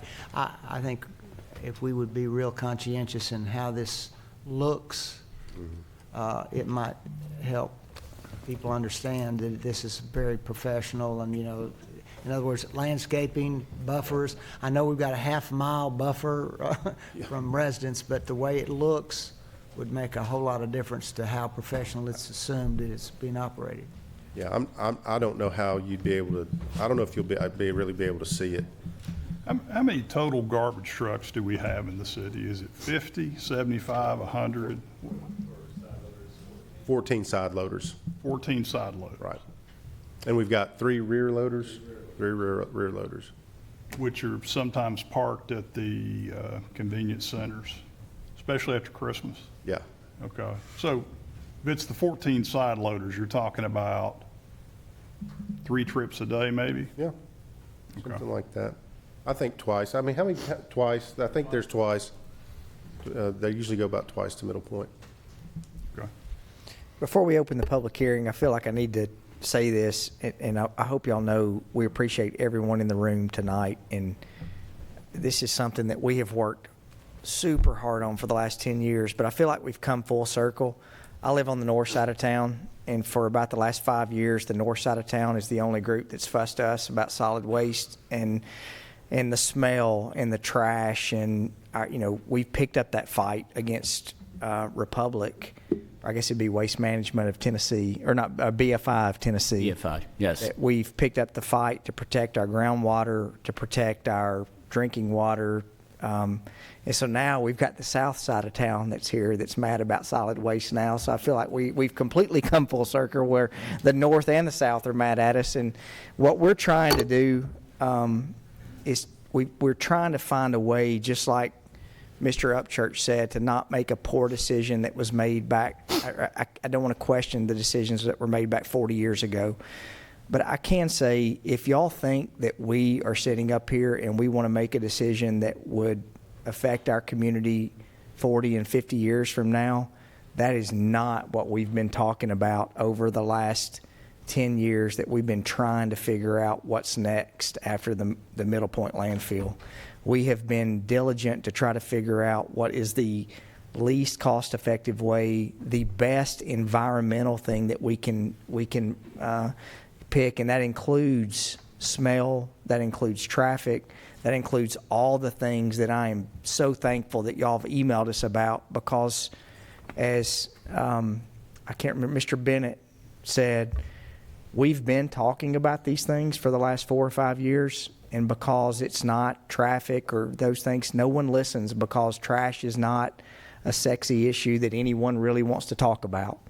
And that's what we've really worked hard to do. So with that, if you'll come to the podium, if you're speaking for or against, you'll have 3 minutes. I'm going to keep a timer. So we'll be here all night if you want us to be, but as people are speaking, if you're reiterating the same points, I promise we're writing all those things down. If there's any questions that are answered, we'll get that. We'll get those answered at the end of the public hearing. So anyone wishing to speak for or against, please come to the podium. Sorry. That's the fastest I've ever seen someone get up from their chair to speak. Got to move quick around here. So Tom Angelo, 3339 Mosey Lane. Waste Away is a very small company. There's really no public information on how much revenue they bring in or how much income. Their process that they developed started in 2003. They're still only in a trial phase in one location. This has not been rolled out to any big locations. And as far as I know in the U.S., for municipal waste, there's nothing similar to this. So my question would be, what other locations the size of Murfreesboro or larger are using waste for this type of process? Good question. The second one is, for the type of process they go through, you mentioned that General Mills and other companies do this type of things. They don't use waste from garbage. They use food, they use wood. I'm not aware of any city in the U.S. that uses waste successfully for this process. And if you think about picking up trash from the schools, those kids have paint. They're doing art class. That paint goes into the trash. It goes into this process, and those little bugs don't like paint. So that's why this never works anywhere. So that's why they haven't done this in the past 17 years. Another thing to take into consideration is I did not see the river on the map, so every picture shows the expressway. The river is very close to this. So as the rains hit, I'm sure there's going to be a flood right into the river. And if anybody lives in that area, there's a little white deer, Whitey. So I'm not sure Whitey is going to like this in her area. That's it. Thank you, Mr. Angelo. All right. Now's the time, Mr. Upchurch. Miss Upchurch. Yes, my name is Randall Upchurch, and my wife Cynthia.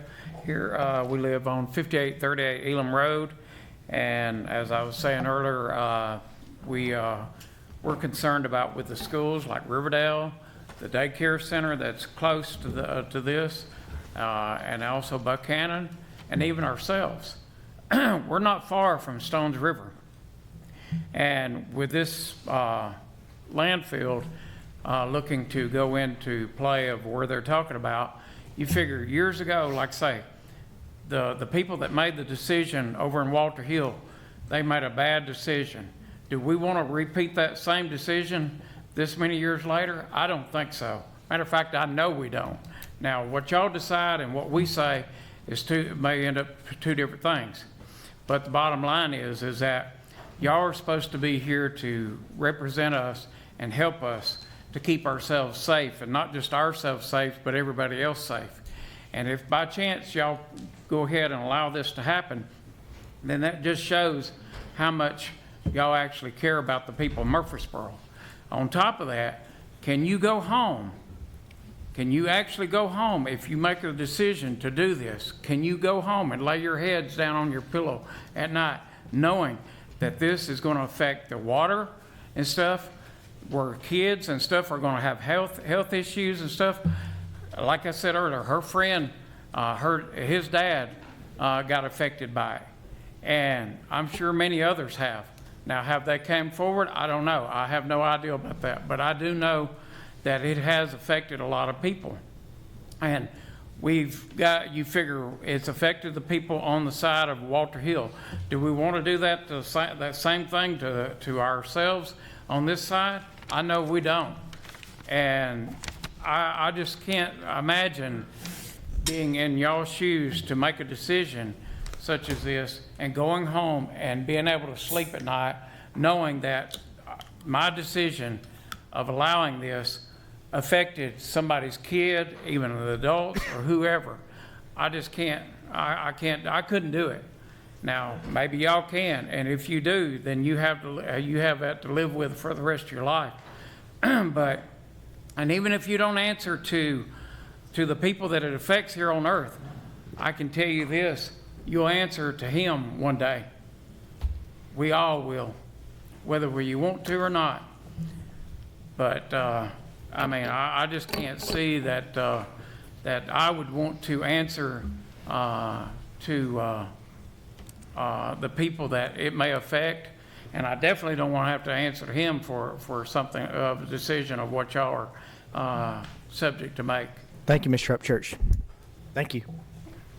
All right, anyone else wishing to speak? Yes, ma'am. Ms. King? Well, my family will be affected all the way around because we live right off the Butler, the trucks, and it'd be very dangerous pulling out. And if they do have a long line of trucks, I'm sure it will stink. I don't know exactly the distance from where the landfill is to Butler, but we right off of Butler. 2048 Butler's where my mother lived, and I have property out there. Thank you. Thank you, Ms. Keene.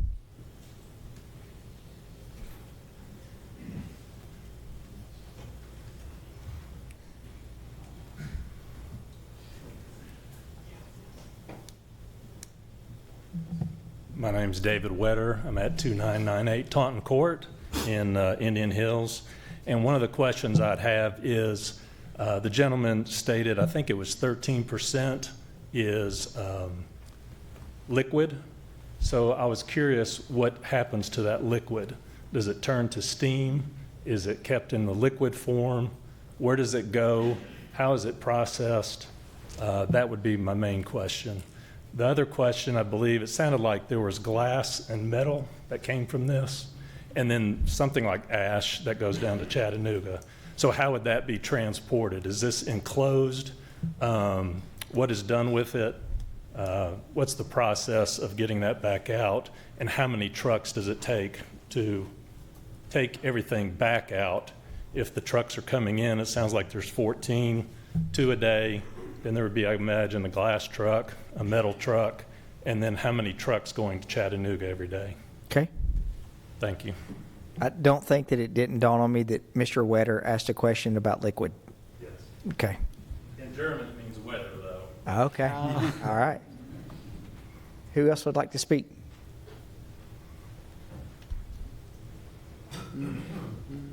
Hi, I'm Glenda Victory. I live at 531 Council Bluff Parkway, and my house is the one that's exactly 1/2 mile away from this. So I get the pleasure of having that. Just a couple of questions. The traffic, of course, is a problem because we all know what 231 traffic is. And please put GPS on their trucks and don't let them come off Church Street because it's awful there. This is a new technology, like the gentleman said, and it all sounds really, really good. You know, you paint a pretty picture. How do we know that? I mean, how long has the Morrison plant been operational?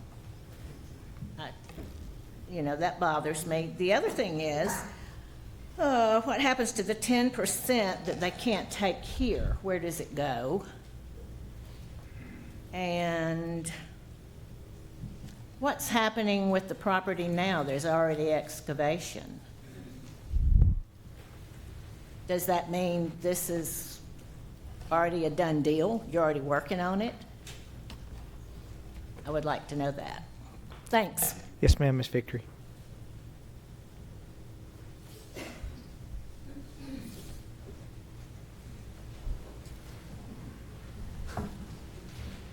Good evening tonight. J.D. Strickland, 2809 Schoolside Street in Innsbrook subdivision. So again, you've pointed out the pros, understand those. Some of the cons and the questions tonight, as Linda said, the traffic in that area coming off of Joe Jackson. If you've been over there with the Amazon Fulfillment Center, you're going to have Buc-ee's coming in there. There's a lot of traffic questions going on in that area. That's a big question I've got, as well as the smell everyone's talking about. It is going to be a processing facility. You are going to have to go into the building, as much as you're saying the trash is going to be in a building. The question of how you're getting it in that building, and when you have to bring it out of that building when you're processing the percentage that is not able to be used. Where's that going to go? How's it going to be stored? Is it going to be outside the building so that that smell can then emanate in the neighborhoods? The weighting of the trucks, as you're talking about coming into this facility, how are they going to be held, and how is that going to be processed to stop the smell that's coming from those trucks and those vehicles? And I guess the other question, as I said, this is new technology, and the Morrison or the Morristown facility that we're talking about, how much do they process in their facility based on what we're planning on processing in this facility? And how are they compensating for that process, and how they're feeding in and getting those vehicles in based on what the scope is for our facility here. There's a lot of traffic, as I said, coming down that area. I've been on that side of town now for 14 years in Innsbruck, seen a lot of people come and go.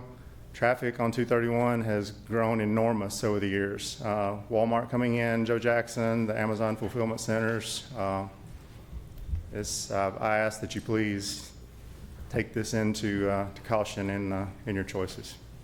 Appreciate it.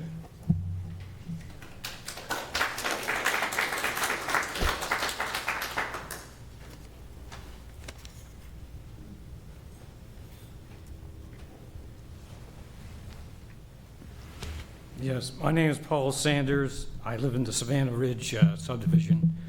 I'd like to thank the mayor and the council for allowing us this opportunity to ask questions and our concerns.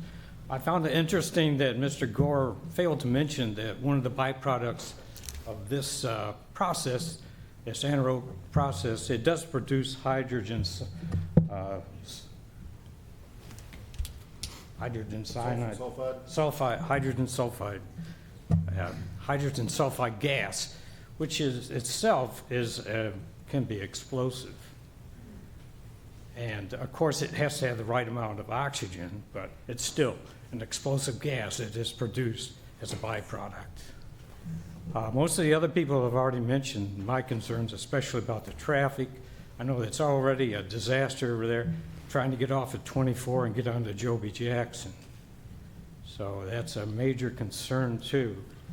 And I can't imagine that there isn't a lot of byproduct from the garbage that they would not use. I'm sure there's a lot of animal waste that goes into the garbage. I mean, when this our garbage trucks goes down the street, you can smell at various different times.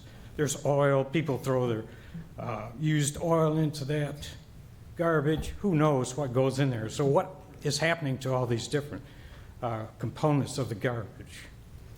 Those are just my concerns. Thank you again. Thank you, Mr. Sanders.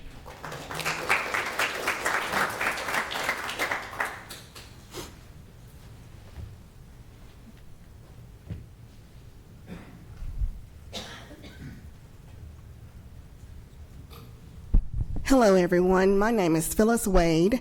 I live at 438 Gulfview Court, Murfreesboro, Tennessee. I understand about the smell, the different things. Yes, we all know about, putting our trash in a trash can, and then, every time you go to the trash can, there's a smell when something's opened. I do have some concerns other than what the others are saying, which are true. This facility, is this just the initial stage of this facility? Is there room for it to grow? And what would the stipulations be for that facility if it has room to grow, and if they would have leeway to do the other part of the burning of the gases and different things that they say that are not going to be done at this stage? And also, I wanted to know that there's something that you're talking about, a SEC fuel. What is this fuel, and how is it going to be used once it is manufactured after the trash has been completed? Is it something that has to be taken away? Is it going to be dangerous? Is it going to be airborne? And also, are we going to have to separate our trash in any type of form in order for this project to work in our neighborhoods and businesses and schools and daycares? Is it going to be more on the residents here and the business people here than what we anticipate? We need to know the full spectrum of what is required of each neighborhood facility, everything, before anything like this can go through. It has to be, because we have too much at stake.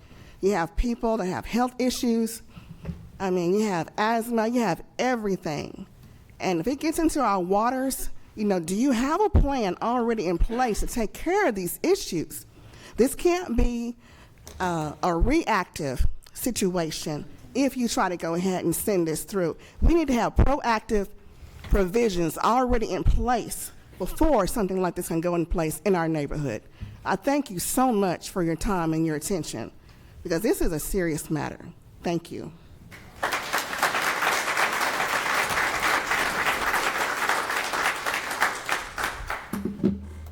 Anyone else wishing to speak?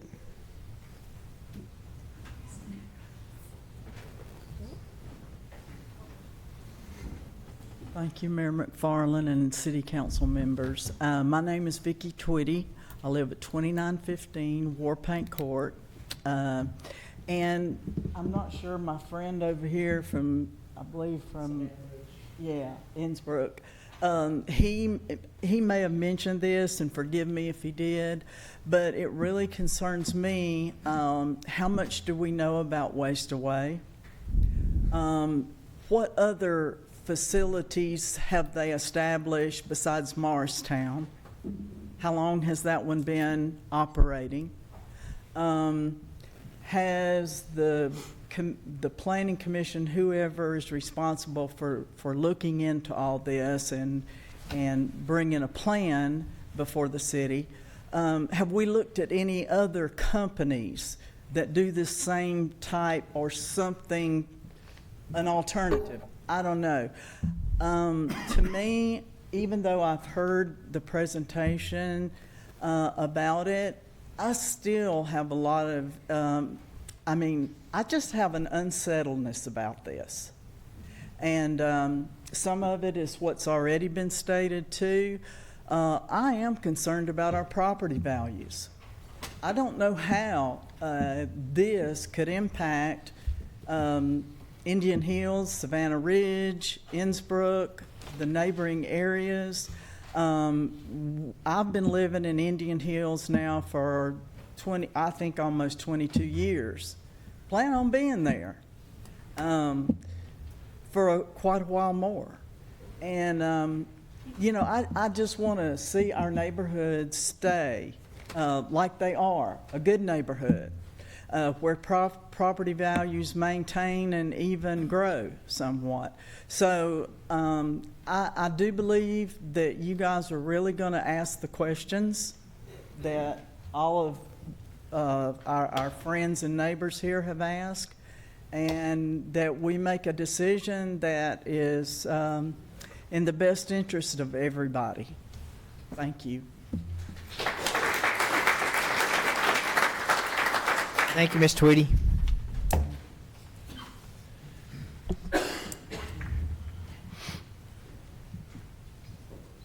My name is Terry Sanders, and I live at 3028 Beaufort Street. I am not knowledgeable enough about Waste Away to argue that it isn't a good idea. What I am arguing is why place it near an established residential area? Build it in an undeveloped area of Rutherford County, and if you're correct, there won't be a problem to build neighborhoods around it later. Most of the council members who responded to me provided the same information that Darren Gore provided to them. First of all, I can't believe he didn't think that the Waste Away program was significant enough to even mention to his neighbors. If it's such a good idea, people would be glad to hear about it. I walk more than a half a mile to my neighborhood pool, and now you're saying a half a mile to a waste facility is not a problem? It'll be in my neighborhood. His overview also poses several questions. He does not expect any odor issues. What if there are? Said they've looked at the Morrison facility. How many tons of garbage are trucked into that facility daily? Is it more or less than what's proposed for us? I'd have to think it's much less, since according to their website, it's a 150 ton per day program. Will our facility be 3 times this size? The photo from the 2009 proposal was the most recent they have. Where else is Waste Away used? People keep asking that. If it's such a great program, it's got to be throughout the country. I mean, it wasn't profitable for them until the 2019 Clean EPA thing, but still. He also states a maximum of 70 trucks per day. Do you realize that that is a truck every 7 minutes in an 8-hour day? And that's one way. So if it's coming and going, that's every 3.5 minutes. That's not even talking about the other trucks that you need to take other things away. He states the trucks will primarily be using the interstate, and I certainly hope if you decide on this that you put the GPS on them so they won't all come down Church Street. But along with the Buc-ee's traffic in that area, it sounds like a nightmare in the making. I still think that unless you do the GPS, there will be trucks using Church Street, which is already a disaster. And finally, he states this solution, if it works out, what does that even mean? If you're going to rezone it to high industrial, then what can go in there next? I mean, once you've done that zoning, then heavy industrial, sorry. I agree, Rutherford County has a waste problem. However, I'm not convinced that putting a relatively unknown, unproven facility close to a high-traffic residential area is the answer. Can you tell me your name again? Ma'am? Can you tell me your name again? Terry Sanders. Okay. I got a bunch of them. So.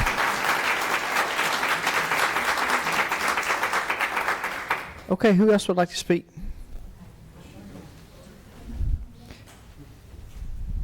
Hi, I am Beth Hall, and I live in Indian Hills. I've only got two real quick questions. I think everybody's kind of covered everything that we're concerned about. The traffic at the 231 exit with 5 exits going off, and the truck's supposed to be left, but they all want to go right and then bear over. The other thing is the 10% that is going to have to go to a landfill. And if anybody's a fisherman in here, all you need is one dead catfish, and he's going to stink everything up forever, especially. Okay. The other thing is this. What does Buc-ee's think about this? Does Buc-ee's know that all of that in that area is going to be with all the traffic with the trucks? That's all I got. Thank you, Ms. Hall.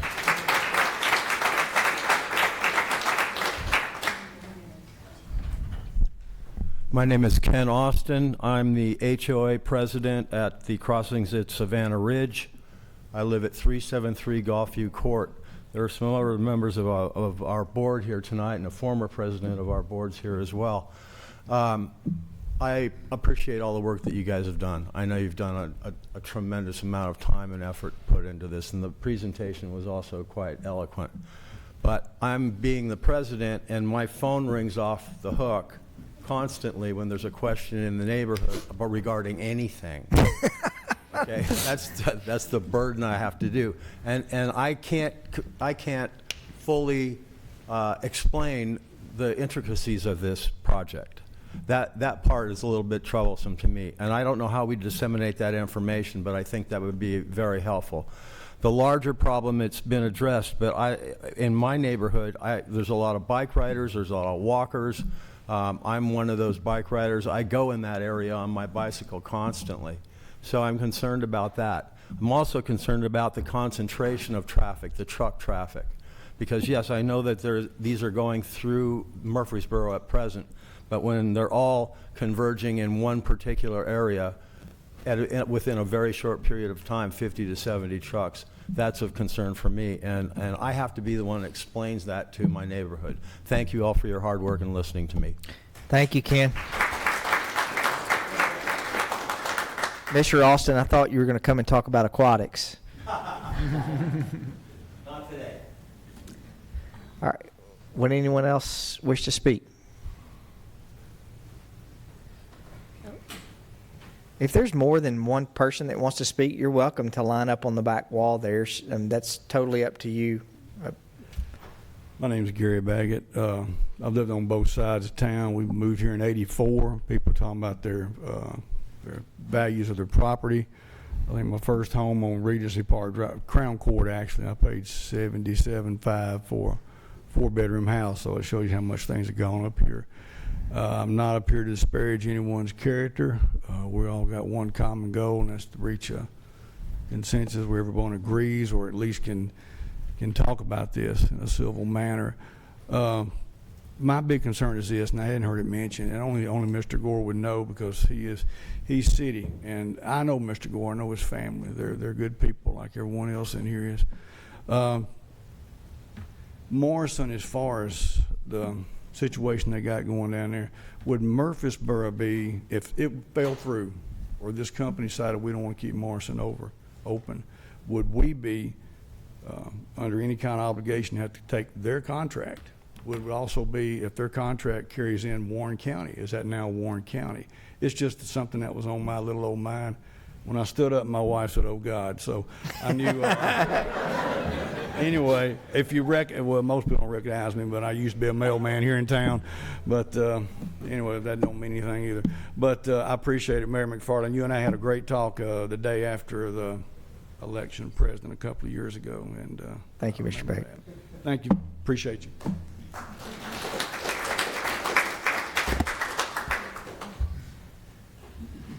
Anyone else wishing to speak? Yes, ma'am. Hey, my name is Melissa Thomas. I live at the back of Savannah Ridge.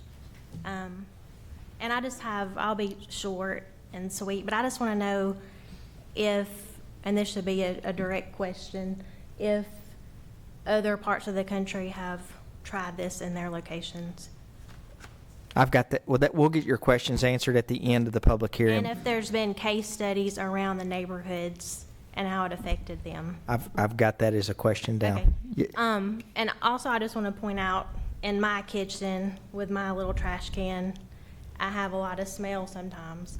I don't see how 150,000 tons of trash is not going to smell.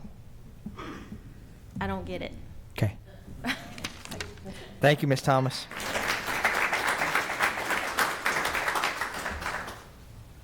Yes, ma'am.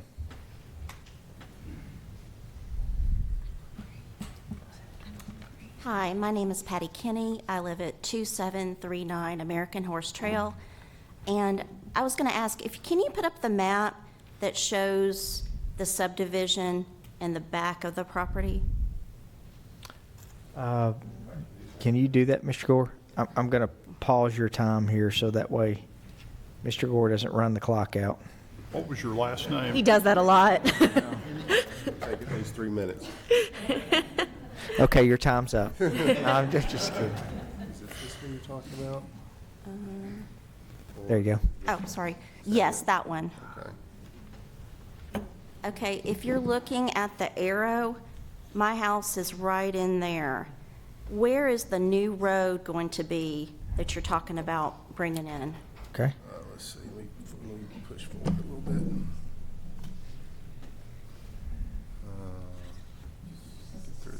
Right there. How So- close is that going to be to the train tracks and the river right the there? river. So there's the river's right here. Okay. If I can. So like how many feet is that new road going to be? Like I'm right near the train tracks.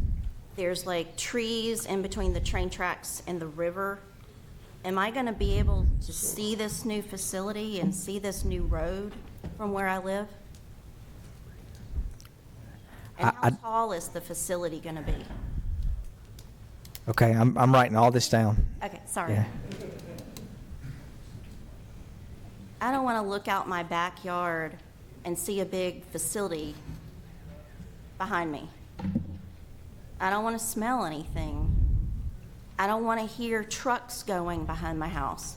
I already have a train going behind my house. I don't want to hear trucks too.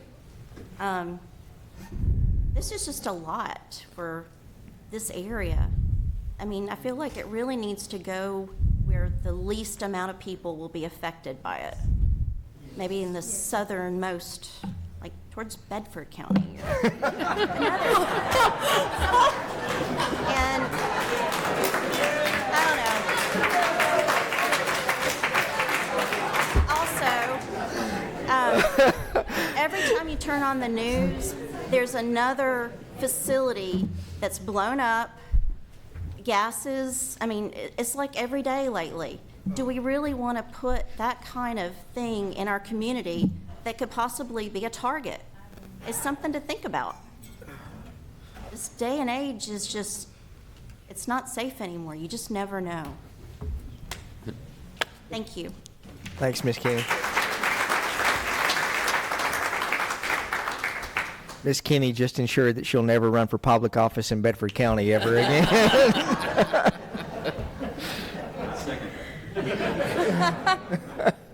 Thank you, Ms. Kenny. Anyone else wishing to speak?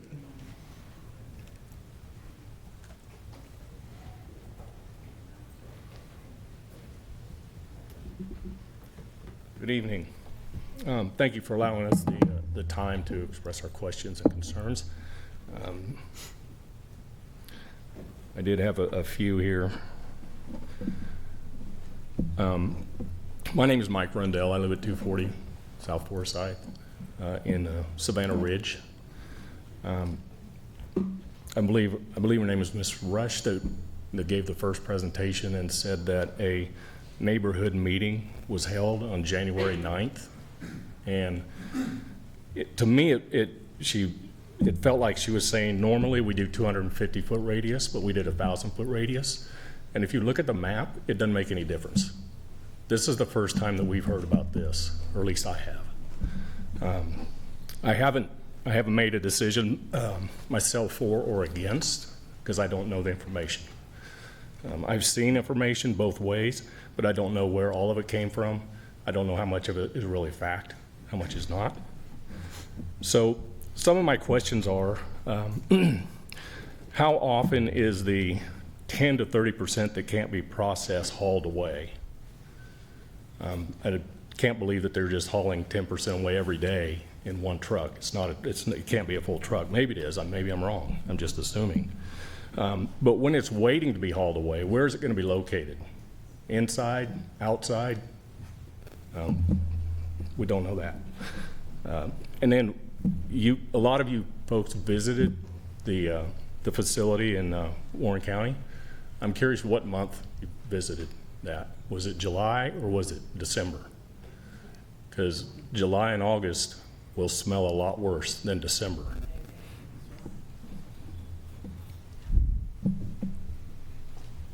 A lot of people have said a lot about the traffic. That's a huge concern to all of us, especially with Buc-ee's coming in. So I'm curious, when the traffic study was done, was that traffic that is going to be additional traffic to Buc-ee's taken into consideration? And how was it considered and how was it factored into the traffic study? I'm still not convinced that there's not going to be traffic issues. Are there going to be any stoplights installed? I don't think anybody's addressed that. When Mr. Gore gave his presentation, he said it takes 30 minutes to process the material that comes through the plant. It's going to accept deliveries Monday through Friday, and he said it would run on the weekends if there was more than the plant capacity could take throughout the week. So where is that garbage going to be stored? Is it going to be all inside when they have more than the plant capacity can hold? I think that's all the questions I've got right now. Thank you for your time. Thank you so much.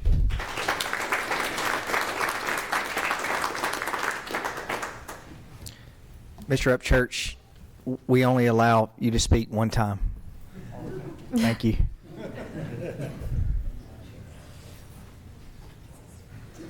Anyone else have any new comments?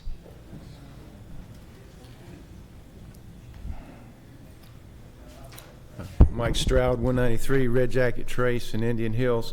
I had my thanks to what you folks are doing and allowing us to come and express concern about this, and I wouldn't be sitting in your seat for nothing. Trash disposal is going to be, has been, and always will be a problem for cities. But one of the questions I have, the concern I had when I immediately saw this flyer that came in the mail, I didn't even think, you had heard rumors about this and didn't think that you guys would even consider it. We know it's not a landfill. We know the hazards are less. But if you get online and do much reading, and you can find anything you want to on the internet, the things that I read about, I can't raise aerobic. How's it? Anaerobic. Anaerobic. That it certainly reduces smell, but it doesn't get away with. I mean, the smell's not totally eliminated if the articles that I read are accurate. And really, just the main question I have is, how typical is it, or is it typical at all, that a facility like this be built within city limits so near a population center? That's just, I guess most everybody has said that, but just how typical of a kind of a thing is it that a city would do this? Thank you. All right. Thank you, Mr. Trail.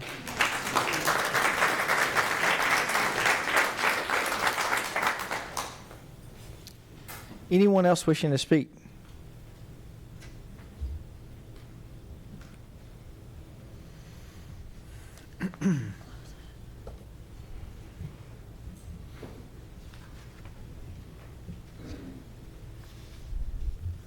Hello, I'm Joella Wade. I live at 438 Garfield Court.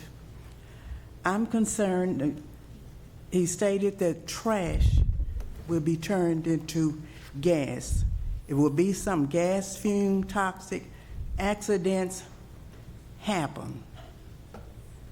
Now, if an explosion or something go wrong in this facility with all these homes and schools and everything so close to it, how much of this area would that take up?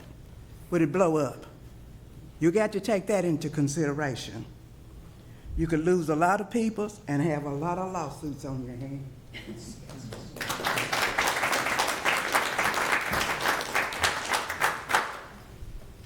All right, anyone else wishing to speak? Yes, please.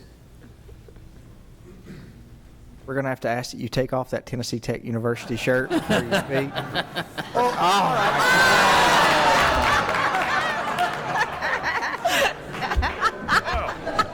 See that coming. Got you.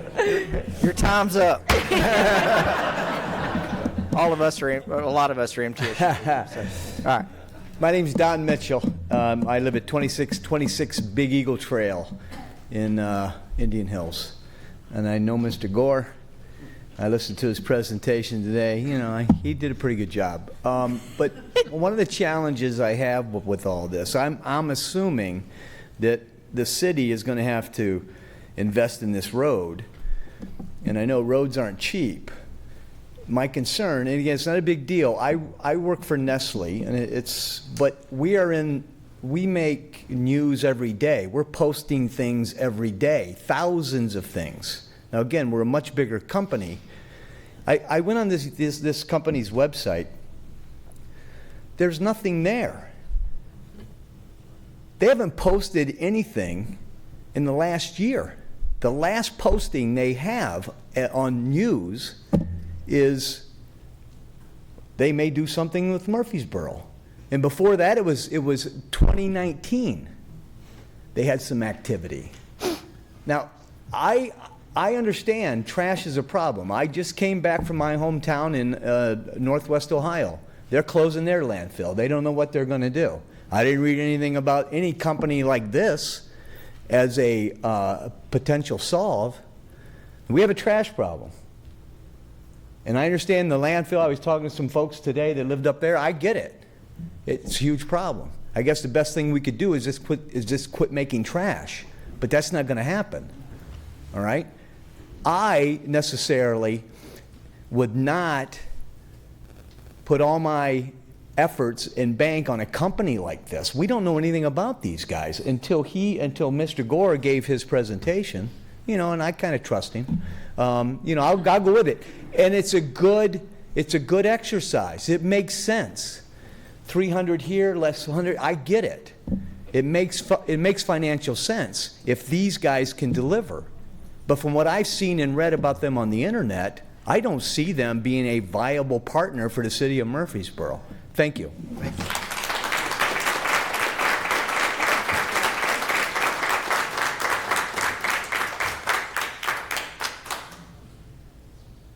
Anyone else wishing to speak?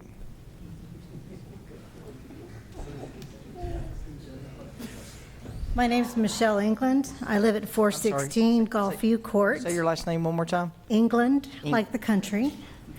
I live at 416 Gulfview Court. We've been there for about 20 years. When we bought the property, it was out in the middle of the outskirts of Murfreesboro. It was very county.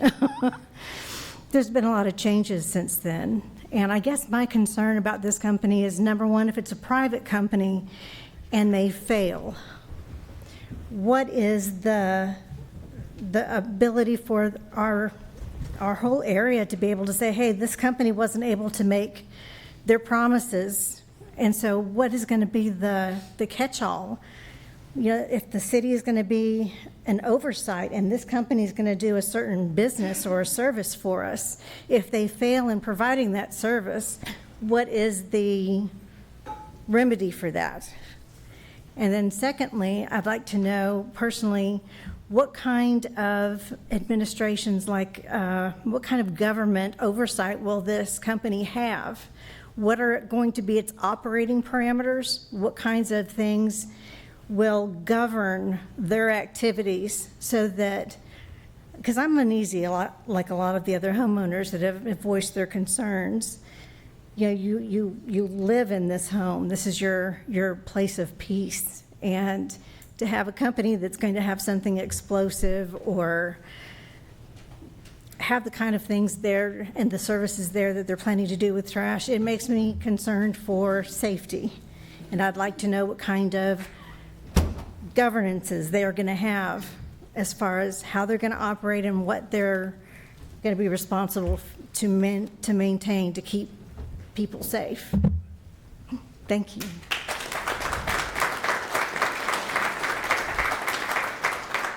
Thank you, Ms. England. Anyone else wishing to speak? All right. Seeing none, I'll close the public hearing. And I have a bunch of questions to get answers to. Council members, I'll try to go through.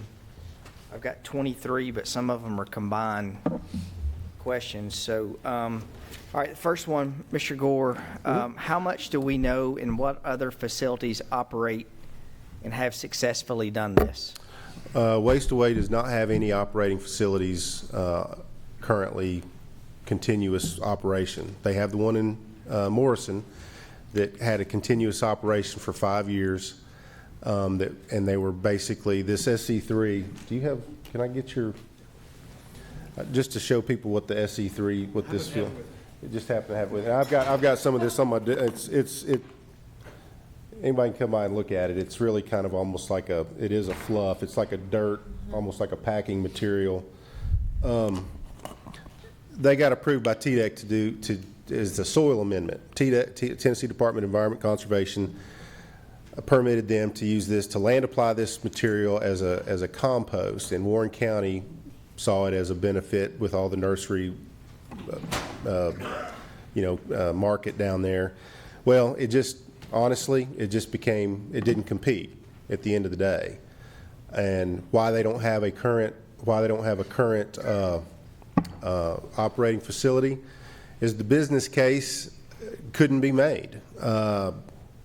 I'll just be blunt. The landfills can charge a cheaper rate to dump garbage than for Waste Away could process it and then sell it to someone as a beneficial reuse, solid. So when we first got into this, if you remember, renewable natural gas was not even part of the conversation. The 2019 EPA letter, where they basically said this could be used as a drop-in fuel for coal or wood, that's a game changer to me. So you had cement kilns. Cement kilns started lining up to say, hey, we would use this material to burn that fuel as a coal substitute. So we got the letter of interest from Argos. It's a cement kiln down in Alabama, Birmingham. Then we've got the letter of interest from Boozy, Unisim, from Chattanooga. The thing about cement kilns is they're about like landfills. They're very far apart, and they're a long way to get there. So even though somebody may pay you for that fuel, the trucking costs to get it there, you may be actually incurring expense to truck it there. So, and we all know 2020, 2021 COVID, I think we got to give a little bit of a break there on you get a designation from EPA in 2019, and then you got COVID hit, so everything kind of went into a 2-year stall. So fast forward to 2020, summer of 2022, all of a sudden you've got the federal government, Inflation Reduction Act, you've got this, the laws passed that are now talking about paying for renewable natural gas 11.7 times the amount that they pay for ethanol. So all of a sudden, instead of looking at this as a solid fuel for a cement kiln, the idea came up, said, hey, we can put this into an anaerobic reactor to create renewable natural gas, and the government is going to pay us almost 12 times what they pay for ethanol. So you're talking about a $30 to $40 per MMBTU for anybody in the gas world. That's natural gas goes for about $3.50 per MMBTU, so you're talking, 10 times the amount that you would be paid. That would be a subsidization from the federal government. So the business case just looked too attractive to pass up. So I guess I need to kind of back up a little bit with everyone here when somebody asked if it works. Well, we're going through a design right now. There's a lot of technical assurances that we're going to have to get. We've when we approved the contract from the city December 1st, that was the design contract approval was December 1st, 2022. We just air freighted some of this material over to Belgium, and they're running all kinds of yield studies on putting this stuff into anaerobic reactors to see what kind of gas yield we're getting, because this is new. This is kind of is a new approach that Waste Away's never gone through this before. Nobody has used this type of material to feed an anaerobic reactor. So we're going through a lot of due diligence and technical assurance studies that will be available. Now, if those yields don't come back, or the gas doesn't come back at the quantity that we think the business case works, guess what? The project won't get funded. And people were concerned about the city kind of footing the bill here. If I go back to my slide, we're being very diligent about the fact that we want to. There's these 4 components, and if you know, I said the public financing is number 1. That's just the material management section. That's if this thing fails, because we're looking at these items that are, let's call it the more innovative components of the project. That needs to be funded through private invested revenue bonds. We've kind of said there's a bright line between what's the public component of this facility and what's kind of the private sector financing components of these facilities. So I'm not a bond attorney, but we've been talking with the bond attorney, and we're trying to come up with non-recourse revenue bonds that would be issued. There's going to have to be an offering statement. There's going to have to be technical assurances. There's going to have to be contracts in place. I mean, all of this stuff's going to have to be buttoned up for anybody to put $1 into this Waste Away project. And I've been asked point blank, what if nobody invests? What if the offering statement doesn't pan out? What if there's no investors? Guess what? Then we basically create a transfer station. The Waste Away project does not proceed. It doesn't come to fruition. Yeah, but I think the question, the overall, the site itself, right, back when it was purchased in 2020 or 2021, right, regardless of whether the Waste Away things happen, we have shown in our solid waste study that in areas around our city, we have to develop transfer stations, whether Middle Point works or whether right a MRF, I guess is what what it's called. I mean, those are going to happen on the four sides or 4 corners of Murfreesboro, regardless. Yeah, there was a solid waste kind of vision plan that was done when the county and the city created a solid waste advisory commission that recommended that there be a north and a south material management station that collected trash and basically hauled it off to another landfill for a certain amount of time. Then that would be converted. One of those sites would be converted to a refuse-derived fuel facility where the trash would be converted to an RDF type product. And so we're kind of following the vision document that the county and the city SWAC put together. In layman's terms, what we have all gone through is to know that as Middle Point closes, we have to take the solid waste of the community to a central location. And that can't be in Bedford County or on the outskirts of Bedford County, because we have to take that trash and pay to haul it somewhere else. So whether we're talking about Waste Away now a material transfer station in our community is going to have to be done. And right, the other one that people have emailed us about, one that is being talked about, is on the north side of Murfreesboro next to the landfill. But the problem with that is getting utilities to that site. Right. And the traffic on the north side of town on a 2-lane road on Jefferson Pike. All right, so I want to get through all these questions before. All right, so 13% liquid. I think Mr. Wetter asked that question. What happens to that? Yeah, there's a continuous flow autoclave process. It's proprietary. It's called a hydrolyzer.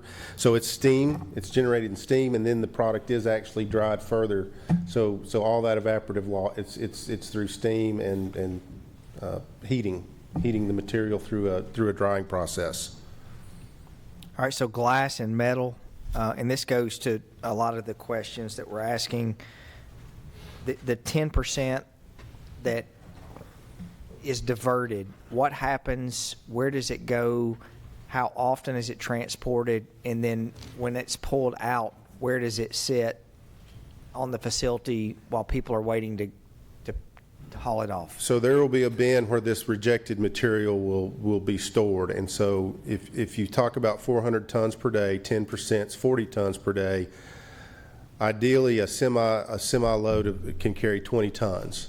So you're talking 2 trucks a day that would need to take the reject. And when I say rejects, it's glass and aggregate material. It has no value. It has no ability to be basically recycled or reused, and it really has no hazardous material element to it. So that's just going to have to be put into an alternate landfill.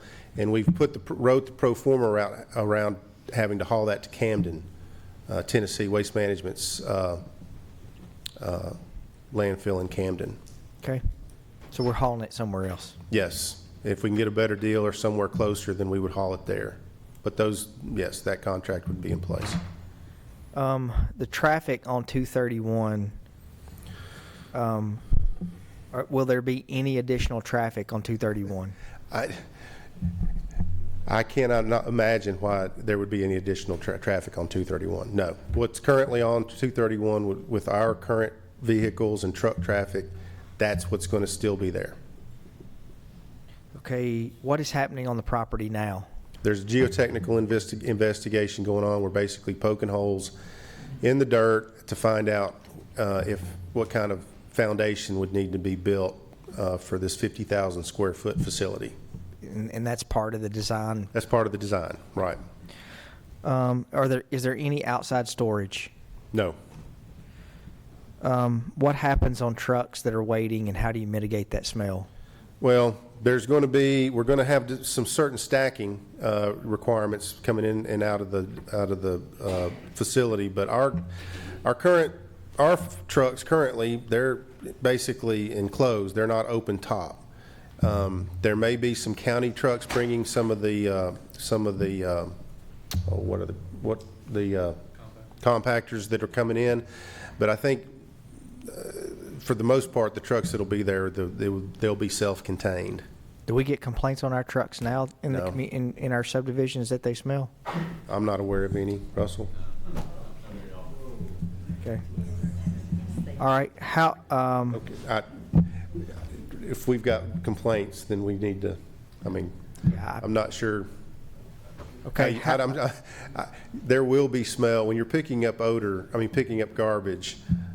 There's going to be a certain amount of odor that's involved with picking up trash. That's just the way it is. Hydrogen sulfide gas, is it explosive?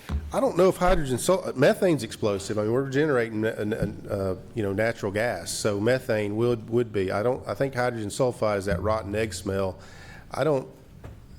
It's been a while since I've looked into my chemistry, but I don't think that hydrogen sulfide is explosive. I think it's just stinky. What other governmental agencies would have to approve this? There have to be a resolution by this. No, I'm talking about the overall process. Who else? Oh, Tennessee Department of Environment Conservation. There will need to be a permit. The TDEC will need to permit the facility. Okay. How much is the current facility processing? I think you went over how much the current facility is processing now.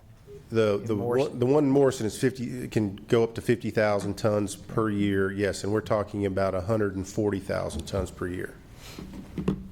But not a day, 140,000 tons. We're, the city of Murfreesboro, you said, is generating how much? The city of Murfreesboro is only generating 50. Okay. Per year. Per year, yes. Yeah. What are the, what other byproducts are with the materials? Are there any other byproducts that are left? The SE3, as you see, like the packing material, that goes into the reactor. It off-gases, the bugs eat the soluble organics, it creates the biogas, and then there is digestate left over, which is basically that material, only it's basically wet. It has to be dried, and then that material would be sent and trucked to, the idea is to send it to Chattanooga, to the cement kiln. Okay. And that was another question. Does that material smell? No. Once we get it through, the drying process, it comes out of the. We've already taken it through the autoclave. I mean, there will be odor mitigation equipment in the as part of the anaerobic reactor process, because everybody's right. I mean, anaerobic reactors do have smell, but they come with odor control equipment. Okay. A gentleman asked, I can't remember his name, but he had the Preds hat on when we went there. I don't remember the specific dates that I've been. I know we had a meeting with TVA that I think was in July or August, that we met in the facility and we sat in the conference room that was in the facility, and it didn't smell when we were there in the summer. But I can only. So I deal with the biosolids building, and the biosolids building at our wastewater plant, it's got odor inside that building. There's no doubt. You don't want to eat your lunch there. But 10 feet outside of that building, you can't smell it. I mean, it's contained. When you have a structure and you have odor inside the building, you can control that odor. I've got firsthand experience with doing it. So is there something that you're doing to control the odor, or is it just because it's with four walls? Or it's just because it's contained in there. We don't have any we don't have any active odor control devices in the building. It's contained in there. The thing about it is you can create negative pressure space, and you can put odor through media and mitigate it.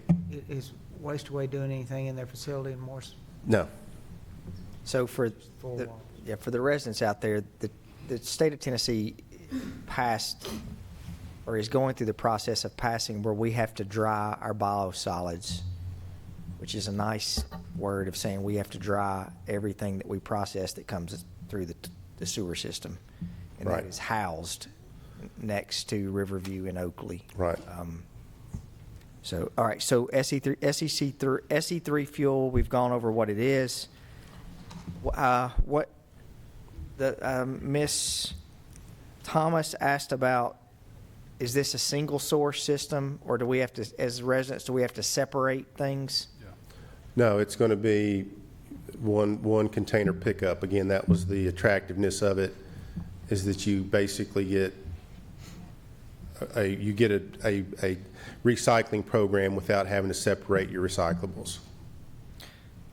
Property values, I think we talked about that. I want the residents to know I think I told you I lived on the north side of town. I can smell the landfill routinely from my house, and my property value over the last 4 years went up 69%.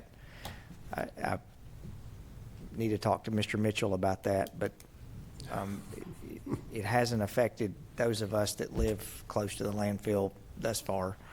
And we're not, it's hard for us to be able to determine on property value. Are we taking any outside trash? No, it will be all trash that is generated inside Rutherford County. No trash from Bedford County? No trash from Bedford County. Or Warren County. Or what? Or Warren County. Warren County, no. No. So has it been pretty consistent that you've heard from this council that we want no outside trash from anywhere outside of Rutherford County? That is what I've heard. Okay. I want to make sure everybody heard that. That's been very from everyone that's sitting up here, we are trying to find a source where we don't have to deal with, not Bedford County, but Metro Davidson County's trash coming into Murfreesboro. 71% of the trash that comes to Murfreesboro on a daily basis is from Davidson County. The new road, Yeah, that new road was primarily brought to bear because of Buc-ee's, I think, and just this. There was a really bad. That intersection where Butler and Elam. It's just a bad intersection right now. So I think, Sam, it's going to be signalized, correct? Yeah. So it's going to be a signalized intersection there, and Buc-ee's does know about the facility. Sam's actually talked with them, so they know it's. The new road is coming regardless of whether this is developed. Right. It's come. Yeah. The new road was planned the new road was planned several years ago. I think a couple years ago. How tall? 10 years ago. Oh, Sam's saying the new road was designed, 10 years ago we tried to start it. How tall is, I think, Miss? Yeah, I just texted Ryan Maloney, our designer. He said it's a 30-foot building with a 35-foot eave, possibly. How tall is Pillsbury, General Mills Pillsbury? Oh, taller than that. Is there a berm back there by the railroad tracks? Well, the railroad track is kind of raised, and then there's really a nice area between the railroad track and the river. And I don't know how many folks know this, but it's all in floodplain. And so there's a huge preserve area over there that's never going to get touched. So it's a thickly wooded area between the river and the railroad tracks. I'm not sure how high the railroad tracks are as far as maybe a berm elevation. Anaerobic digester, the smell. Yeah, I had a slide here. They've got one out. This was a slide that was taken from the Belgium guys. They have an anaerobic reactor where they do the compost to create the compost materials right next to the Burger King. Right next door. So and again, I go back to General Mills. They've got an anaerobic reactor right there across the river that I've never smelled once. I play golf on Indian Hills quite a bit. We'll again, the city having control over this situation, we're going to install any type of odor mitigation equipment that's necessary. What about accidents, explosions, toxic smells?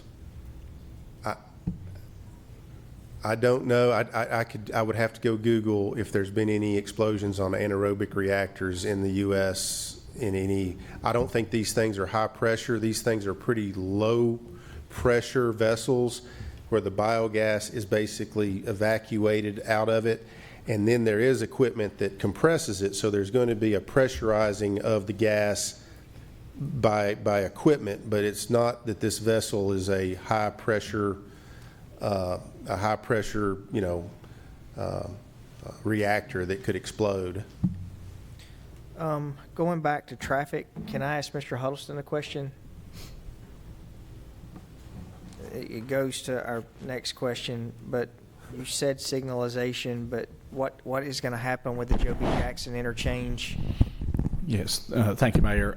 So even before Buc-ee's or any of the other activities we've talked about at this interchange came along, TDOT has studied this intersection for safety and ramp access improvements. So coincidentally, that project will be moving forward with to include extended entrance and exit ramps and realignment of exit ramps, and we'll be also signalizing those entrance and exit ramps onto and off of I-24. And that'll certainly help with the operational effectiveness of the Joe B. Jackson interchange. As the other reason for the Butler Drive Elam Road realignment is to move that new signalized intersection further away from the interchange so that we don't get the overlap of those traffic movements at the interchange itself. So we're seeing several traffic improvements coming along with this interchange, independent of the city project we're reviewing tonight, but certainly will help advance the traffic operations and capacity at that interchange. Okay. Timing, that was a question on what is the anticipated timing considering that the council voted in December for a design on a overall material recovery center. Right, so there was an accelerated time schedule based on the fact that the pending closure of Middle Point all of a sudden went from 2027 to 2025, or the county had kind of given us heads up that they believed that that landfill was going to close a couple of years sooner than what had been scheduled. The formal TDEC report says this, there's still 6 more years of life, but we're trying to have a material management facility up and running by the beginning of January 2025. That has to do with this Inflation Reduction Act, and again, there's a 25.5%. It's not a tax credit; it's a tax. It's basically a rebate from the federal government on any facility that generates biogas. So if you have a $65 million facility, you're looking at around a $16,500,000 federal subsidy. Okay. Miss England, I think Councilman Shacklet wrote this down. What type of governmental oversight will there be at the facility, not only including smell, but inspections and those type of things? Even if a third party like Waste Away is operating, what is the governmental oversight that would protect the residents? Right. So there's as I mentioned, there's 2 potential scenarios in my mind. There may be multiple. I'm only smart enough to think of 2, but if the city retains the ownership of the facility and creates a solid waste, the solid waste department still operates basically the facility. We would contract operate with folks to run the waste away component of the project. So we would have direct oversight from that standpoint, from a contractual basis. I mean, we would have a operating contract with them that we could enforce and kick them off site if there was any issues. If a solid waste authority is enabled, or we're able to create a municipal solid waste authority, then that may end up becoming more of a quasi-governmental agency that would still have oversight from a governmental board, and I'm assuming that it would be something like the CUD board. That's a little bit look into the future that I'm not sure how it's going to be structured, but I can tell you that the city is going to maintain a high level of authority over who's out there, and if there's any issues, it's going to come on my desk, and I'm going to take care of it. All right, I think that's all 23 questions that I had. The only comment I want to make to the residents, I think Miss Wade back in the back was the one who commented this about trying to be proactive instead of reactive, and that's what we're trying to do. I think over the last 4 years, there's been a lot of being reactive on what's happening out at Middle Point. So we're trying to do the best that we can to figure out what's next. And we've gotten a lot of emails that, there's such a lack of trust in government. I hope not necessarily at the local level as much as there is in other areas, because we live in this community. I mean, trust me, the last thing that we want to do is have you guys coming to us in 3 or 4 years complaining about a smell on the south side of town like what is on the north side of town. That is, trust me, not our intention.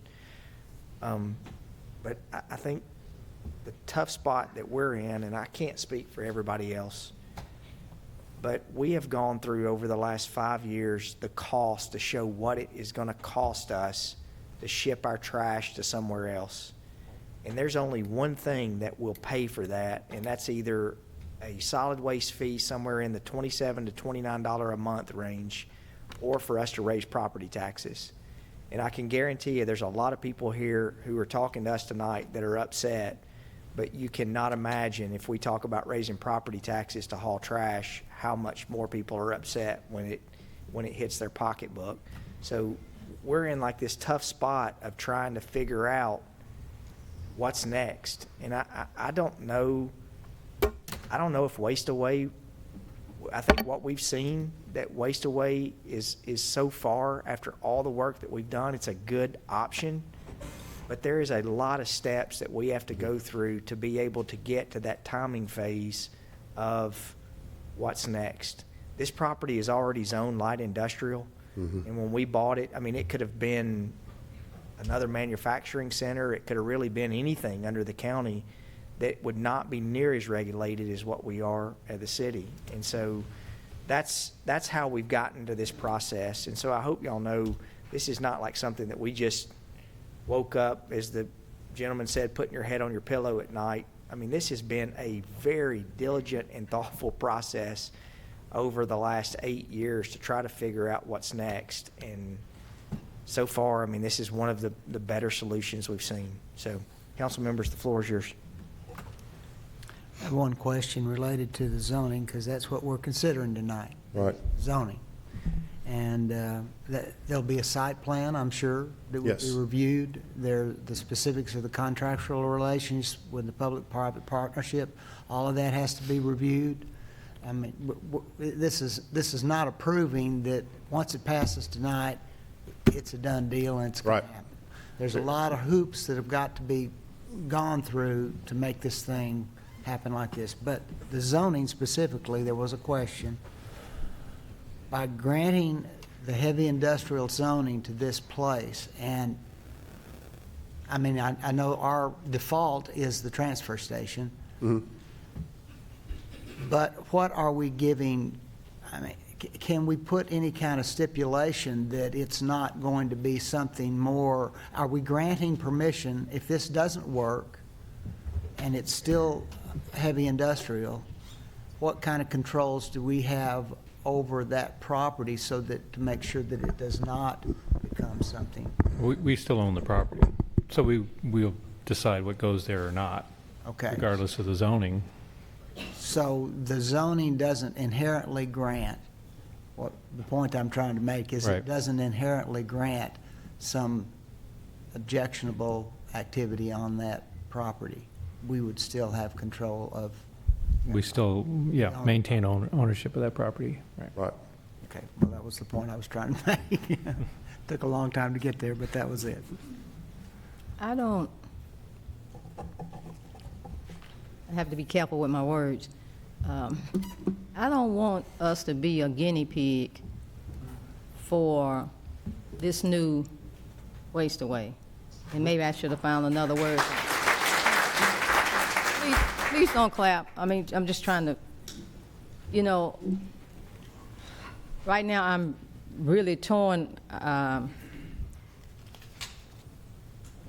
would like to know what other facilities, maybe not waste away, but what other company in the United States does this? What is their record as far as explosions? And some of the concerns that our citizens have tonight about this whole operation. I'm at a loss of word. Right now, I personally, I'm just speaking for myself, and don't anybody throw anything at me or anything. Don't fellow council members pull out any guns or anything. But I'm leaning toward abstaining right now because I personally have to have more information. I'm just not, I just kind of want more information, that's all. All right, I'm going to piggyback on Mr. Shacklet. With us owning the property and the controls of owning it, we've had a lot of questions about why don't we put it out in the county, and if it was a transfer station, we explained why we couldn't have a transfer station way out in the county. But can you explain, you spoke in your presentation about how if this was county zoned, we could probably still put waste away on it right now in the current zoning it is in the county. Can you kind of emphasize to the people in the room what the benefit is of us annexing it and having it in zone in the city limits, and what kind of controls we can control that way? Well, I don't think we've ever invested or put any kind of major public infrastructure on a piece of property that the city owned that could be annexed without annexing it. So it's somewhat of it's right there by the city limits. So putting that kind of public infrastructure out there, and if you remember on the site plan, there was a a maintenance facility. We're kind of calling this Public Works South. This will be a kind of a fleet, also a fleet maintenance facility that the city would operate. So, you know, we actually discussed, I think a little bit, Sam and I discussed whether it would be appropriate to just go ahead and leave it in the county and do it as a county project, or to bring it into the city. And ultimately, we just thought that there was some inherent, value and to bring it into the city and do it within the city limits. I mean, I don't know if there's Sam, I don't know if there's any better answer than that you can articulate.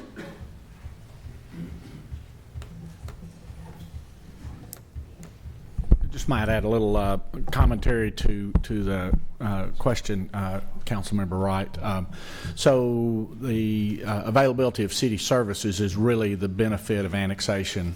And with city services, we've got an ISO Class 1 fire department that is located on Church Street. We're also planning under our community investment program, a second fire station is planned for Joe B. Jackson Parkway in the near future. And so having those ready resources there for this type of industrial operation and just the activity that's going on at Joe B. Jackson certainly is a benefit of being in the city. Our city zoning regulations also would require that this get a special use permit through our zoning ordinance, and so we'll have additional oversight over it that would not be available for the straight county zoning that's there today. And then I think also having the mayor and council who we answer to, and also who answer to the public, that having your ability to regulate it additionally as a city property and a property inside the city limits, you would have both of those responsibilities that you could bring to bear, the management of nuisances and other concerns that you might be aware of. I've got one question, and that's, I think, and maybe you did a great job going through all those questions. I was checking them off, Shane. So. I think it was asked by Miss Wade, is this the initial stage or will it grow? And the reason I'm going to ask you that, Darren, is it can handle up to 150, and you've said the city right now is about 50. And then when you pull in the schools, that takes us to about 100. So we're 2/3 of the way there with a population of 65,000 residents in the city. Right. So at what point do we outgrow it, I guess? That's the first question.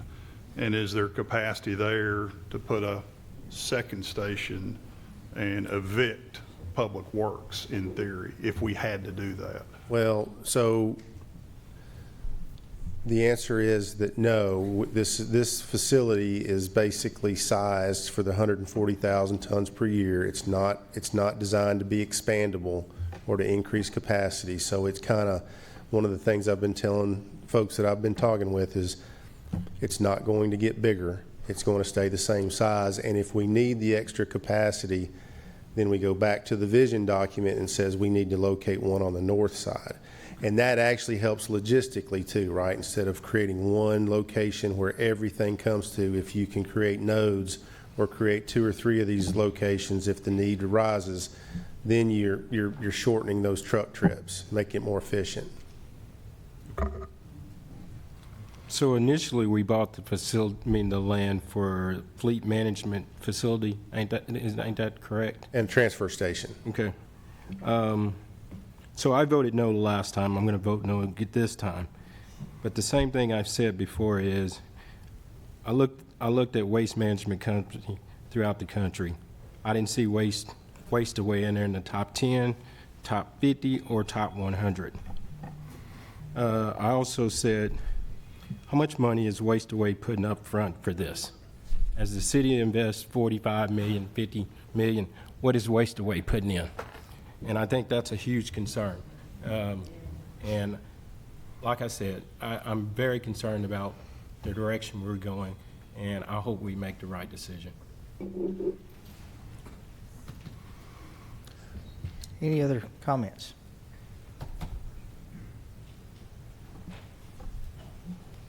All right, council, no, ma'am, the public hearing's already closed. Yeah. You're trying to be like my wife and get the last word. This is the only place that I have that we get the last word. So,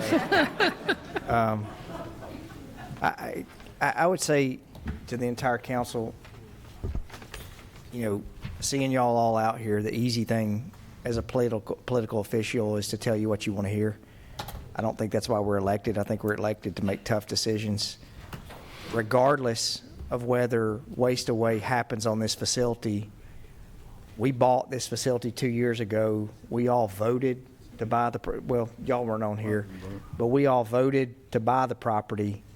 Kurt, you're right. Some of us voted for the engineering back in December, but there is going to have to be a transfer station on the south side of town. So there's going to be somewhere on the south side of town that trash is going to have to be delivered when the landfill closes. We bought this site for that to happen, even if there's not an anaerobic digester on it, even if we don't process SE3 fuel, trash has to go somewhere. We can't take it to Bedford County. And we can't just have our trucks drive from Murfreesboro to Camden. That's just not the way it works with solid waste. It has to be tipped, then it has to be loaded on semi-trucks, and it has to be taken away. So that's why I think I'm supportive of this, because we've got to take trash somewhere. And the problem with that is if we pick a place on Veterans Parkway, if we pick a place that's on Kimbrough Road, if we pick a place that's, for that matter, on Joby Jackson, no one is going to want that. But that's just one of the tough decisions we have to make on finding a good place to do it. And I will say this. One of our two subdivisions that you would say people really contact us when things are not right is Riverview, Riverbend, or 3 in Oakley. And we process a lot of stuff that comes from flushing toilets, and I will say that Darren Gore has never let us down on getting complaints on that. And I feel as long as he's involved or in charge of this, that it'll be the same way. So. All right, I got one more thing for Mr. Gore and Mr. Huddleston. If this passes tonight, can you get us a report on safety and records for waste recovery and waste to energy facilities by the second reading? Yes, I mean, it'll be a pretty broad search, but we can definitely come up with something and get a report to you. All right. If this does pass, and as it goes through the process, can we make it a point to have neighborhood meetings with the people that are in the area to keep them exactly up to date on what's happening? Sure. Yeah. Okay. And I'm for this also, and I'll make a motion to approve. I will second that motion. All right. Any other discussion? All right, please call the roll. Ms. Saberwater? Aye. Ms. Skels Harris? Abstain for now. Mr. Maxwell? Nay. Vice Mayor Shacklet? Yes. Mr. Wade? No. Mr. Wright? Aye. Mayor McFarland? Aye. All right, we'll move to item 14, rezoning property. Actually, I'm going to give about 3 minutes to let the room clear, and so let's try to make the 3 minutes like 10 minutes. So. Yeah.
All right, we're going to call the meeting back to order. We're going to move to item 14, rezoning property along West Thompson Lane. Ms. Green.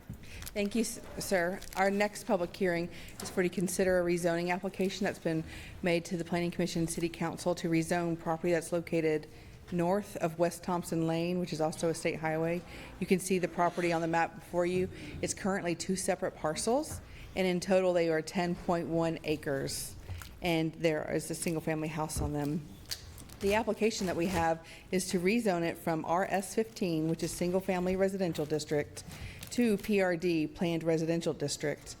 And the purpose of the and I'll go to the ortho photo, sometimes that's appreciated a little bit more. The purpose of the PRD is to allow the development of this property with 52 single-family attached dwellings, and we have various types of single-family attached to Murfreesboro. We have townhomes, and we also have zero lot line residential, and these are actually zero lot line residential. What that means is that each of the lots will have a minimum size of 5,200 square feet. Each single-family unit has a minimum of 1,450 heated square feet. The property will be, sorry. I did want to point out to the Planning Commission that the property will be on its own lot of record and sold fee simple, and the PRD has an additional restriction that states homes developed within the subdivision shall not be sold in bulk to a developer or owner of rental units for the purpose of operating a rental community.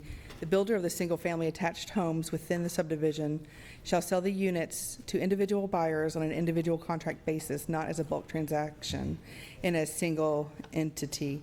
And so that was something that Planning Commission wanted to ensure was being done with the development, was that it was not being built as a rental community, since it is single-family attached or zero lot line homes. The property, the Planning Commission reviewed this application a couple times at the public hearing. Initially, it was deferred indefinitely based on the applicant getting some additional information to them. The specifics of the plan, Mr. Taylor will go through in just a moment, but I did want to mention the elements that Planning Commission asked for them to do.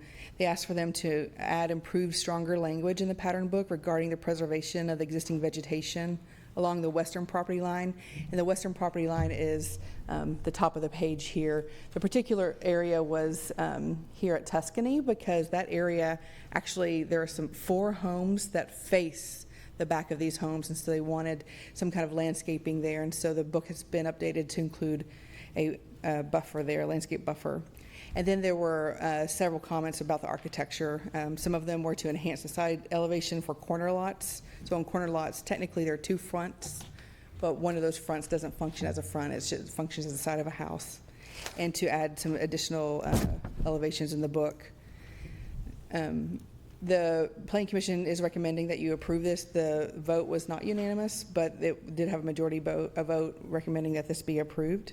If you have any questions about the project, I'll be glad to answer them for you. Before Mr. Taylor comes up, I'll mention that this is on the future land use map, both the current and proposed, and it's not consistent with the future land use map. It's a property that's just over 10 acres, and it exceeds any of the criteria that we've set up for the single-family attached. And so this is all a single-family attached development, so it doesn't comply with that. However, it is the recommendation of the Planning Commission that you do approve this. Mr. Taylor?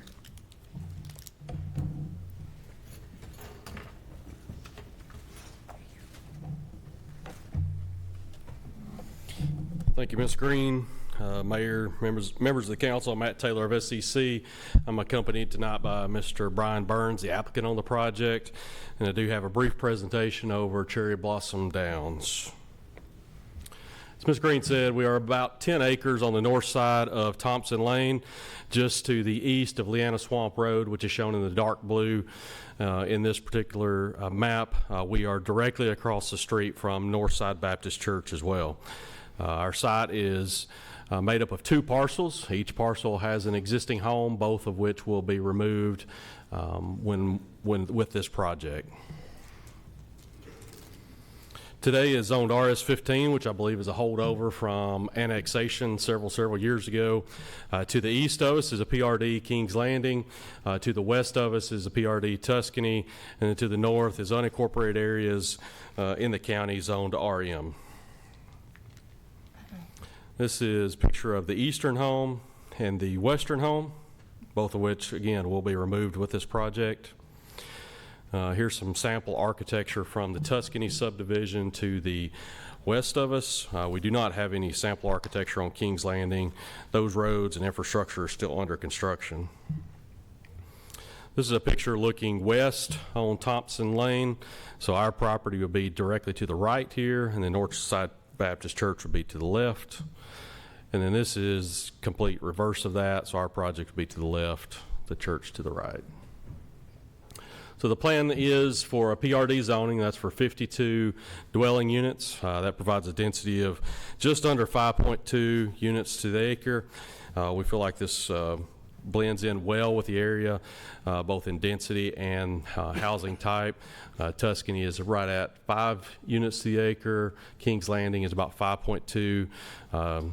Tuscany is all detached.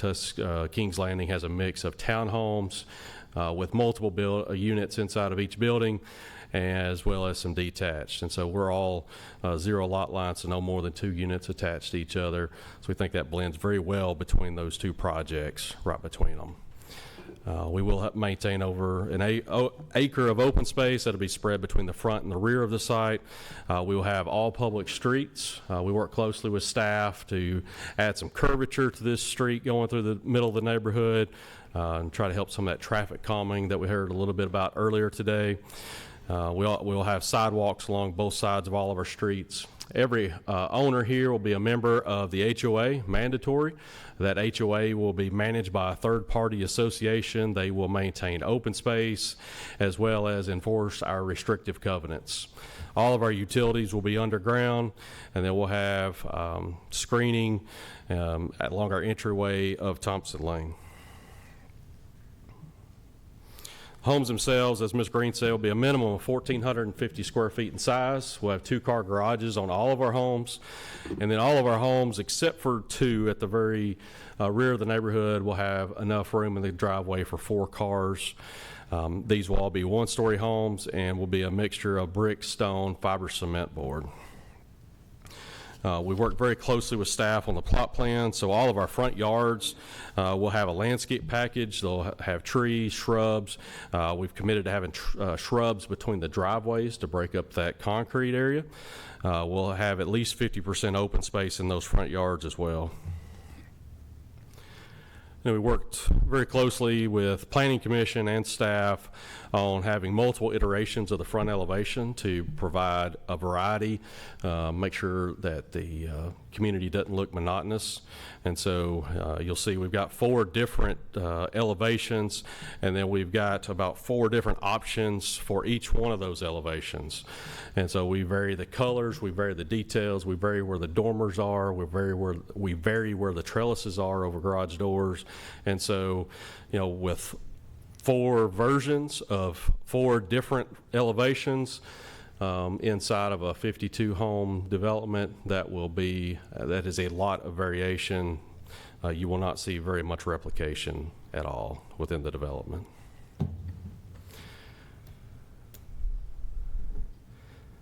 You can see we vary those colors greatly, so you'll have a lot of variety while having consistency at the same time. And then on the sides that face public streets, so we've got about 5 of those units. We've created an enhanced side elevation to create extra windows, introduce shutters on those side elevations. We've got brick water table on all of our homes all the way around the buildings. And then we've added extra detail on that roof line at that upper level. Our amenities, really most of our amenities will be at the rear of the site. That's where we've concentrated them, but we've tried to create a streetscape as soon as you come in off Thompson Lane. So we'll have entry signage here. We will have those yard trees throughout combined with our sidewalks. And so we want to start creating that streetscape upon entry from Thompson Lane. Of course, at the entrance, we will have our stormwater detention areas.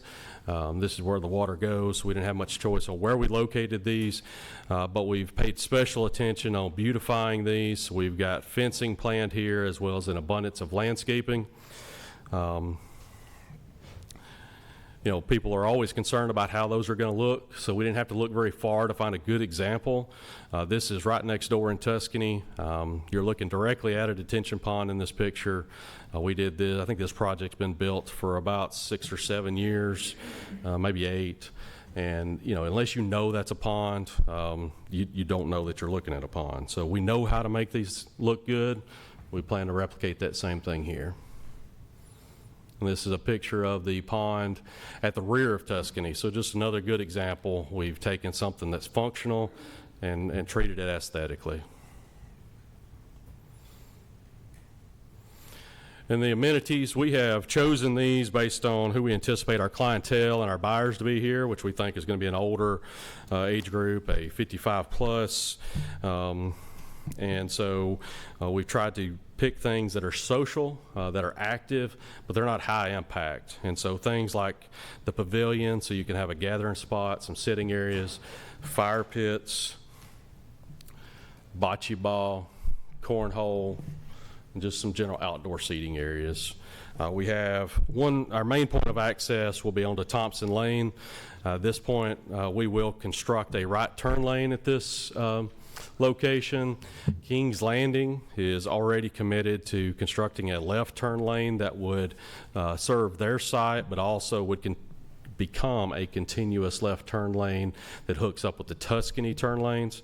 If for some reason that we get ahead of them, which we don't think that we will, we have agreed to take on that obligation so that we're not making a connection that doesn't have a left turn lane. And so whenever we connect and we start building homes, we will have a left turn lane, whether it's us building it or Kings Landing. We've also got an additional connection to Kings Landing shown here in red. And then we've planned for a stub to the west, which would ultimately get us back to Leanna Swamp Road whenever those properties to the west redevelop. Just a blow up of that future turn lane. And then we already talked about the streetscape. Landscaping, as Ms. Green said, we spent quite a bit of time talking specifically about the western property line. During our neighborhood meeting, the owners inside of Tuscany expressed a lot of concern and desire to see the shared tree line between us and them stay. And so during that neighborhood meeting, we committed to working diligently to preserve that tree row, and then anything that did die as a result of our construction, we would replace. Planning Commission also asked us to add a type A buffer along that same property line, and so we've additionally added that to add further protection for the Tuscany neighbors. And then we'll have that screening along Thompson Lane. Then again, all of our lots will have individual trees in that front yard. And then I will be happy to answer any questions now or after the public hearing, as well as Mr. Brian Burns is here if you have anything for him either. It's just popped in my mind. You've mentioned HOA restrictions. Yes, sir. I guess Mr. Burns can answer. Owner occupied for so many years.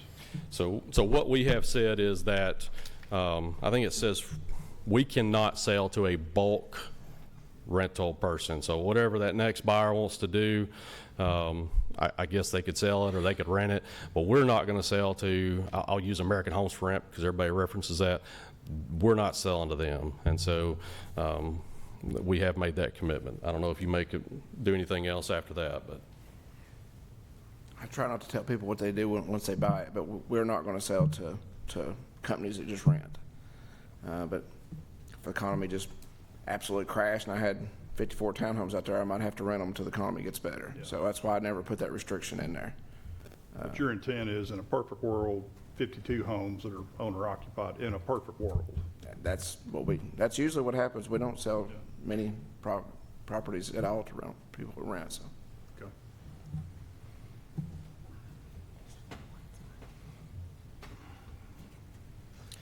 All right. We'll need to open a public hearing. Anyone wishing to speak for or against this rezoning request for 10.1 acres, please come to the podium.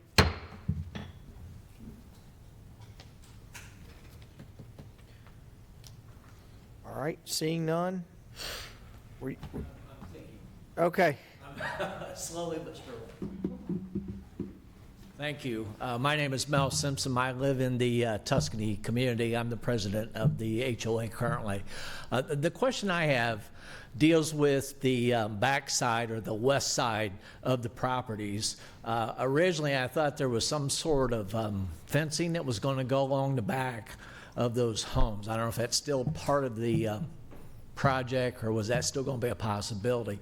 Because the concern that we have, you know, and I know that he had mentioned that it was going to be like a 55-year or older community, but which Tuscany is not, and I don't think that they're actually saying that that's what this property is going to be, because you're going to have kids and families and so forth. We do have a pool in our area, and the concern that we have is that fence line that's there currently, as well as the shrubbery and the bushes, that there's a chance if that fence line comes down, because it's an old farm fence right now, that if they have to remove that because of some of the drainage, is that will open it up. And if there's no fencing behind those homes, and of course if it didn't have fencing, the kids still can go out the front door and run over to the back side there. The fear that we have is, will there be a lot of movement going back and forth? So it's just a question. Thank you. All right, we'll get that answered at the end of the public hearing. Anyone else wishing to speak? All right, seeing none, we'll close the public hearing. We'll now consider ordinance 23OZ05. All right, Mr. Taylor, do you have an answer to the west side property fencing? Yes, sir. So we don't have what I would call a common area fence planned along there. We have said, you know, unless there's barbed wire in that fence, we'd like to just leave the fence alone since it's already there. Anything that we did there would probably take vegetation out. We do plan to offer all of our homes a chance to fence in their backyard. We'd have to stay out of any drainage easements through there, but every home, I think Brian intends to fence each one of those yards. So, but not a dedicated privacy fence or something to separate us from them. We just want our people not to trespass, same as them. So.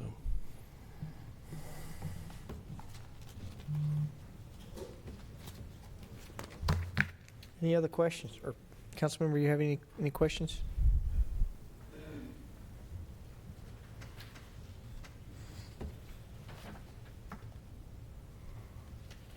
I move for approval. Have a motion?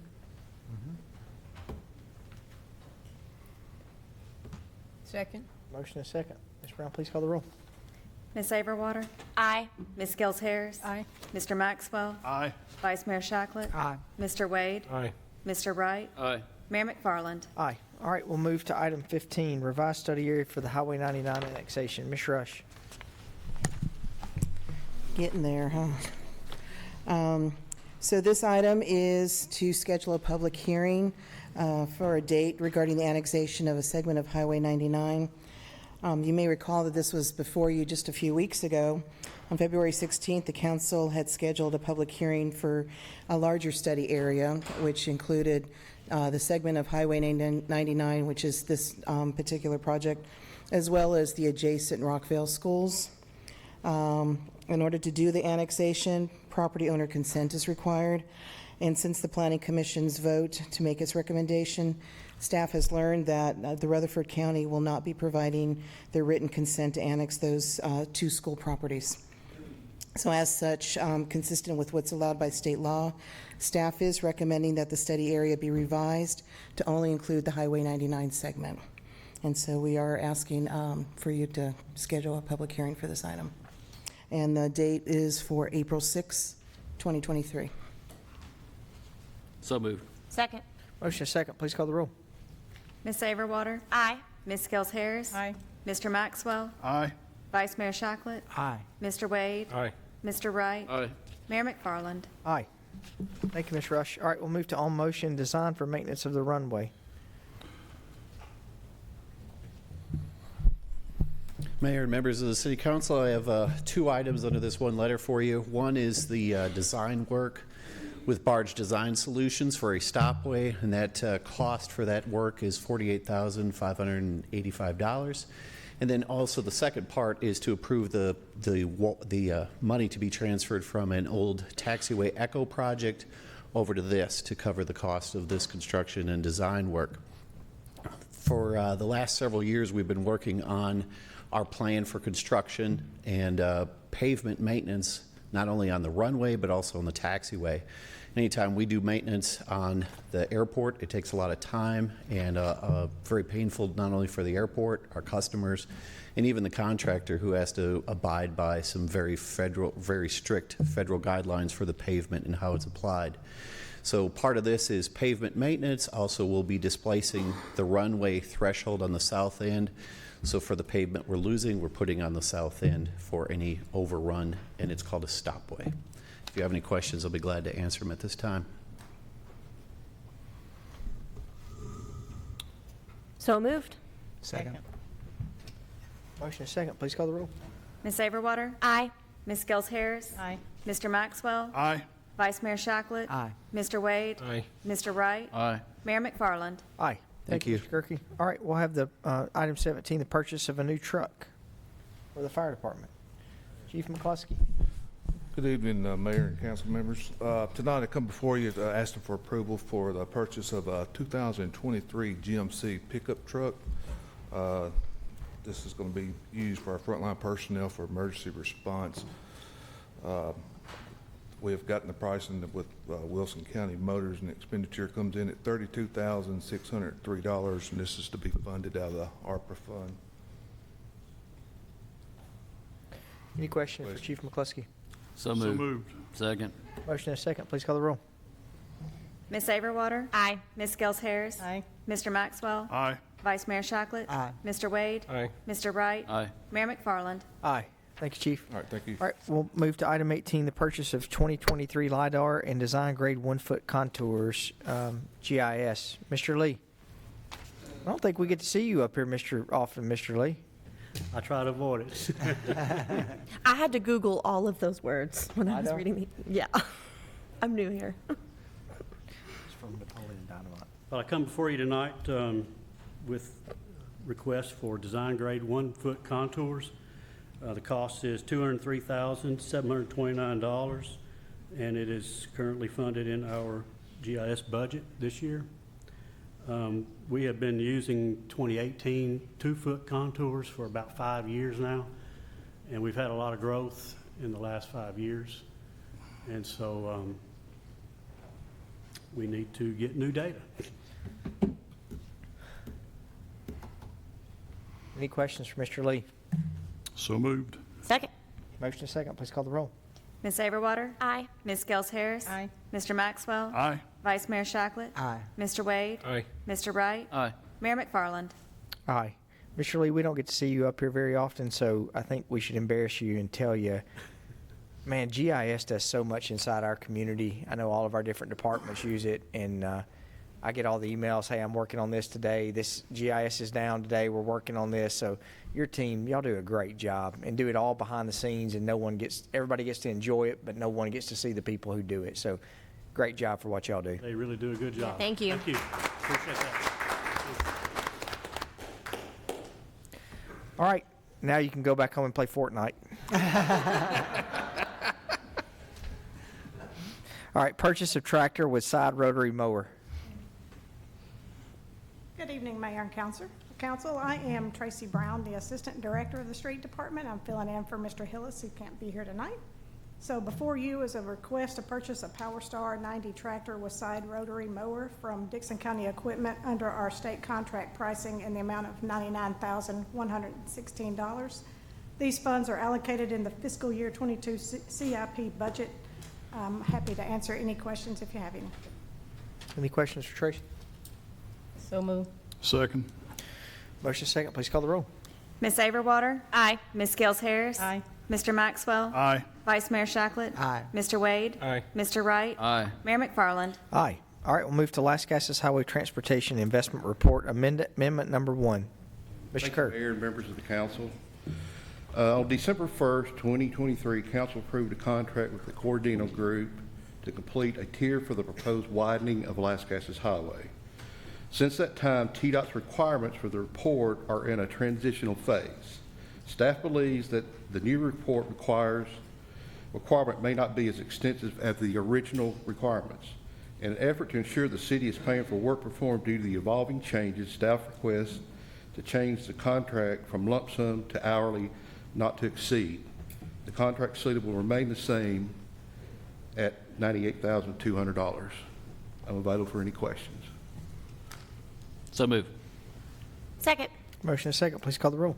Ms. Saberwater? Aye. Ms. Scales Harris? Aye. Mr. Maxwell? Aye. Vice Mayor Shacklet? Aye. Mr. Wade? Aye. Mr. Wright? Aye. Mayor McFarland? Aye. All right, we'll move to item 21, Old Fort Parkway Transportation Investment Report, Amendment Number 1. Yes, sir. This is the same situation. We're requesting to go to an hourly not to exceed due to the TDOT's changes, and available for any questions. So moved. Second. Motion and second, please call the roll. Ms. Saberwater? Aye. Ms. Scales Harris? Aye. Mr. Maxwell? Aye. Vice Mayor Shacklet? Aye. Mr. Wade? Aye. Mr. Wright? Aye. Mayor McFarland? Aye. All right, we'll move to item 22, Cherry Lane Phase 3 Amendment, Design Services. Yes, in 2013, council approved a professional design service contract with Wiser Consultants for the Cherry Lane Phase 3 project. As the project approaches the final phases of the right-of-way phase, additional services are needed, including additional right-of-way staking, performing a NEPA evaluation to include various environmental services, as well as dividing the project into 3 phases for construction. The additional services are $233,762. This would raise the contract ceiling to $2,702,985. This expense is funded by 80% federal funds and 20% local funds. The local portion is funded by FY19 CIP budget. Available for any questions. Move for approval. Second. Motion and second, please call the roll. Ms. Saberwater? Aye. Ms. Scales Harris? Aye. Mr. Maxwell? Aye. Vice Mayor Shacklet? Aye. Mr. Wade? Aye. Mr. Wright? Aye. Mayor McFarland? Aye. Thank you. All right, thank you, Mr. Curry. All right, we'll go to board and commission appointments. You've got some reappointments to the Golf Commission. I think Councilman Wade serves on that Golf Commission. And then you also have, we voted on second reading the formation of the Tennis Commission, and you've got recommendations on the group for the Tennis Commission. And it's also, we're supposed to recommend who the chairman would be, and that is recommended to be Dee Jernigan, and the council representative would be Councilman Wright. God bless you. So moved. Second blessing. Yeah. That's a great. I'm glad it's not me. So. All right, we have a motion. Kurt, is that a second? Yes, sir. All right, we have a motion and a second. Please call the roll. Ms. Saberwater? Aye. Ms. Scales Harris? Aye. Mr. Maxwell? Aye. Vice Mayor Shacklet? Aye. Mr. Wade? Aye. Mr. Wright? Aye. Mayor McFarland? Aye, and I think I saw, did we have any beer permits? We have quite a few tonight. There's 4 regular permits for a brewery tap room with an ownership name and permit type change at 2476 Old Fort Parkway, 2 new locations for a grocery market at 200 South Maney Avenue, and a restaurant at 1610 Bradyville Pike, Suite B, and a new catering permit for a restaurant nightclub at 302 West Main Street. There's also a special event permit for an event at Discovery Center tomorrow night. And all applicants have met requirements for a permit and are recommended for approval pending Building and Code's final inspections. So moved. Second. Motion and second. Please call the roll. Ms. Saberwater? Aye. Ms. Scales Harris? Aye. Mr. Maxwell? Aye. Vice Mayor Shacklet? Aye. Mr. Wade? Aye. Mr. Wright? Aye. Mayor McFarland? Aye, you have one statement to be paid? We do. We have a payable to Rutherford County Circuit Clerk for $50,500 to be paid from the general fund FY23 Economic Development Operating Budget. The deputy city attorney emailed council regarding this payable earlier last week, I believe. Okay, any questions? So moved. Second. Motion and second. Please call the roll. Ms. Saberwater? Aye. Ms. Scales Harris? Aye. Mr. Maxwell? Aye. Vice Mayor Shacklet? Aye. Mr. Wade? Aye. Mr. Wright? Aye. Mayor McFarland? Aye. All right, we'll move. Any other business from staff? And we'll meet next Wednesday, the 8th, at workshop at the airport. You said we are meeting? Yes. So that means we will not meet next Thursday, I assume. Not unless we have to. Okay. Okay. Any other business from staff? Any other business from council? All right, thank y'all for y'all's hard work tonight. A long meeting. All right, we'll stand adjourned.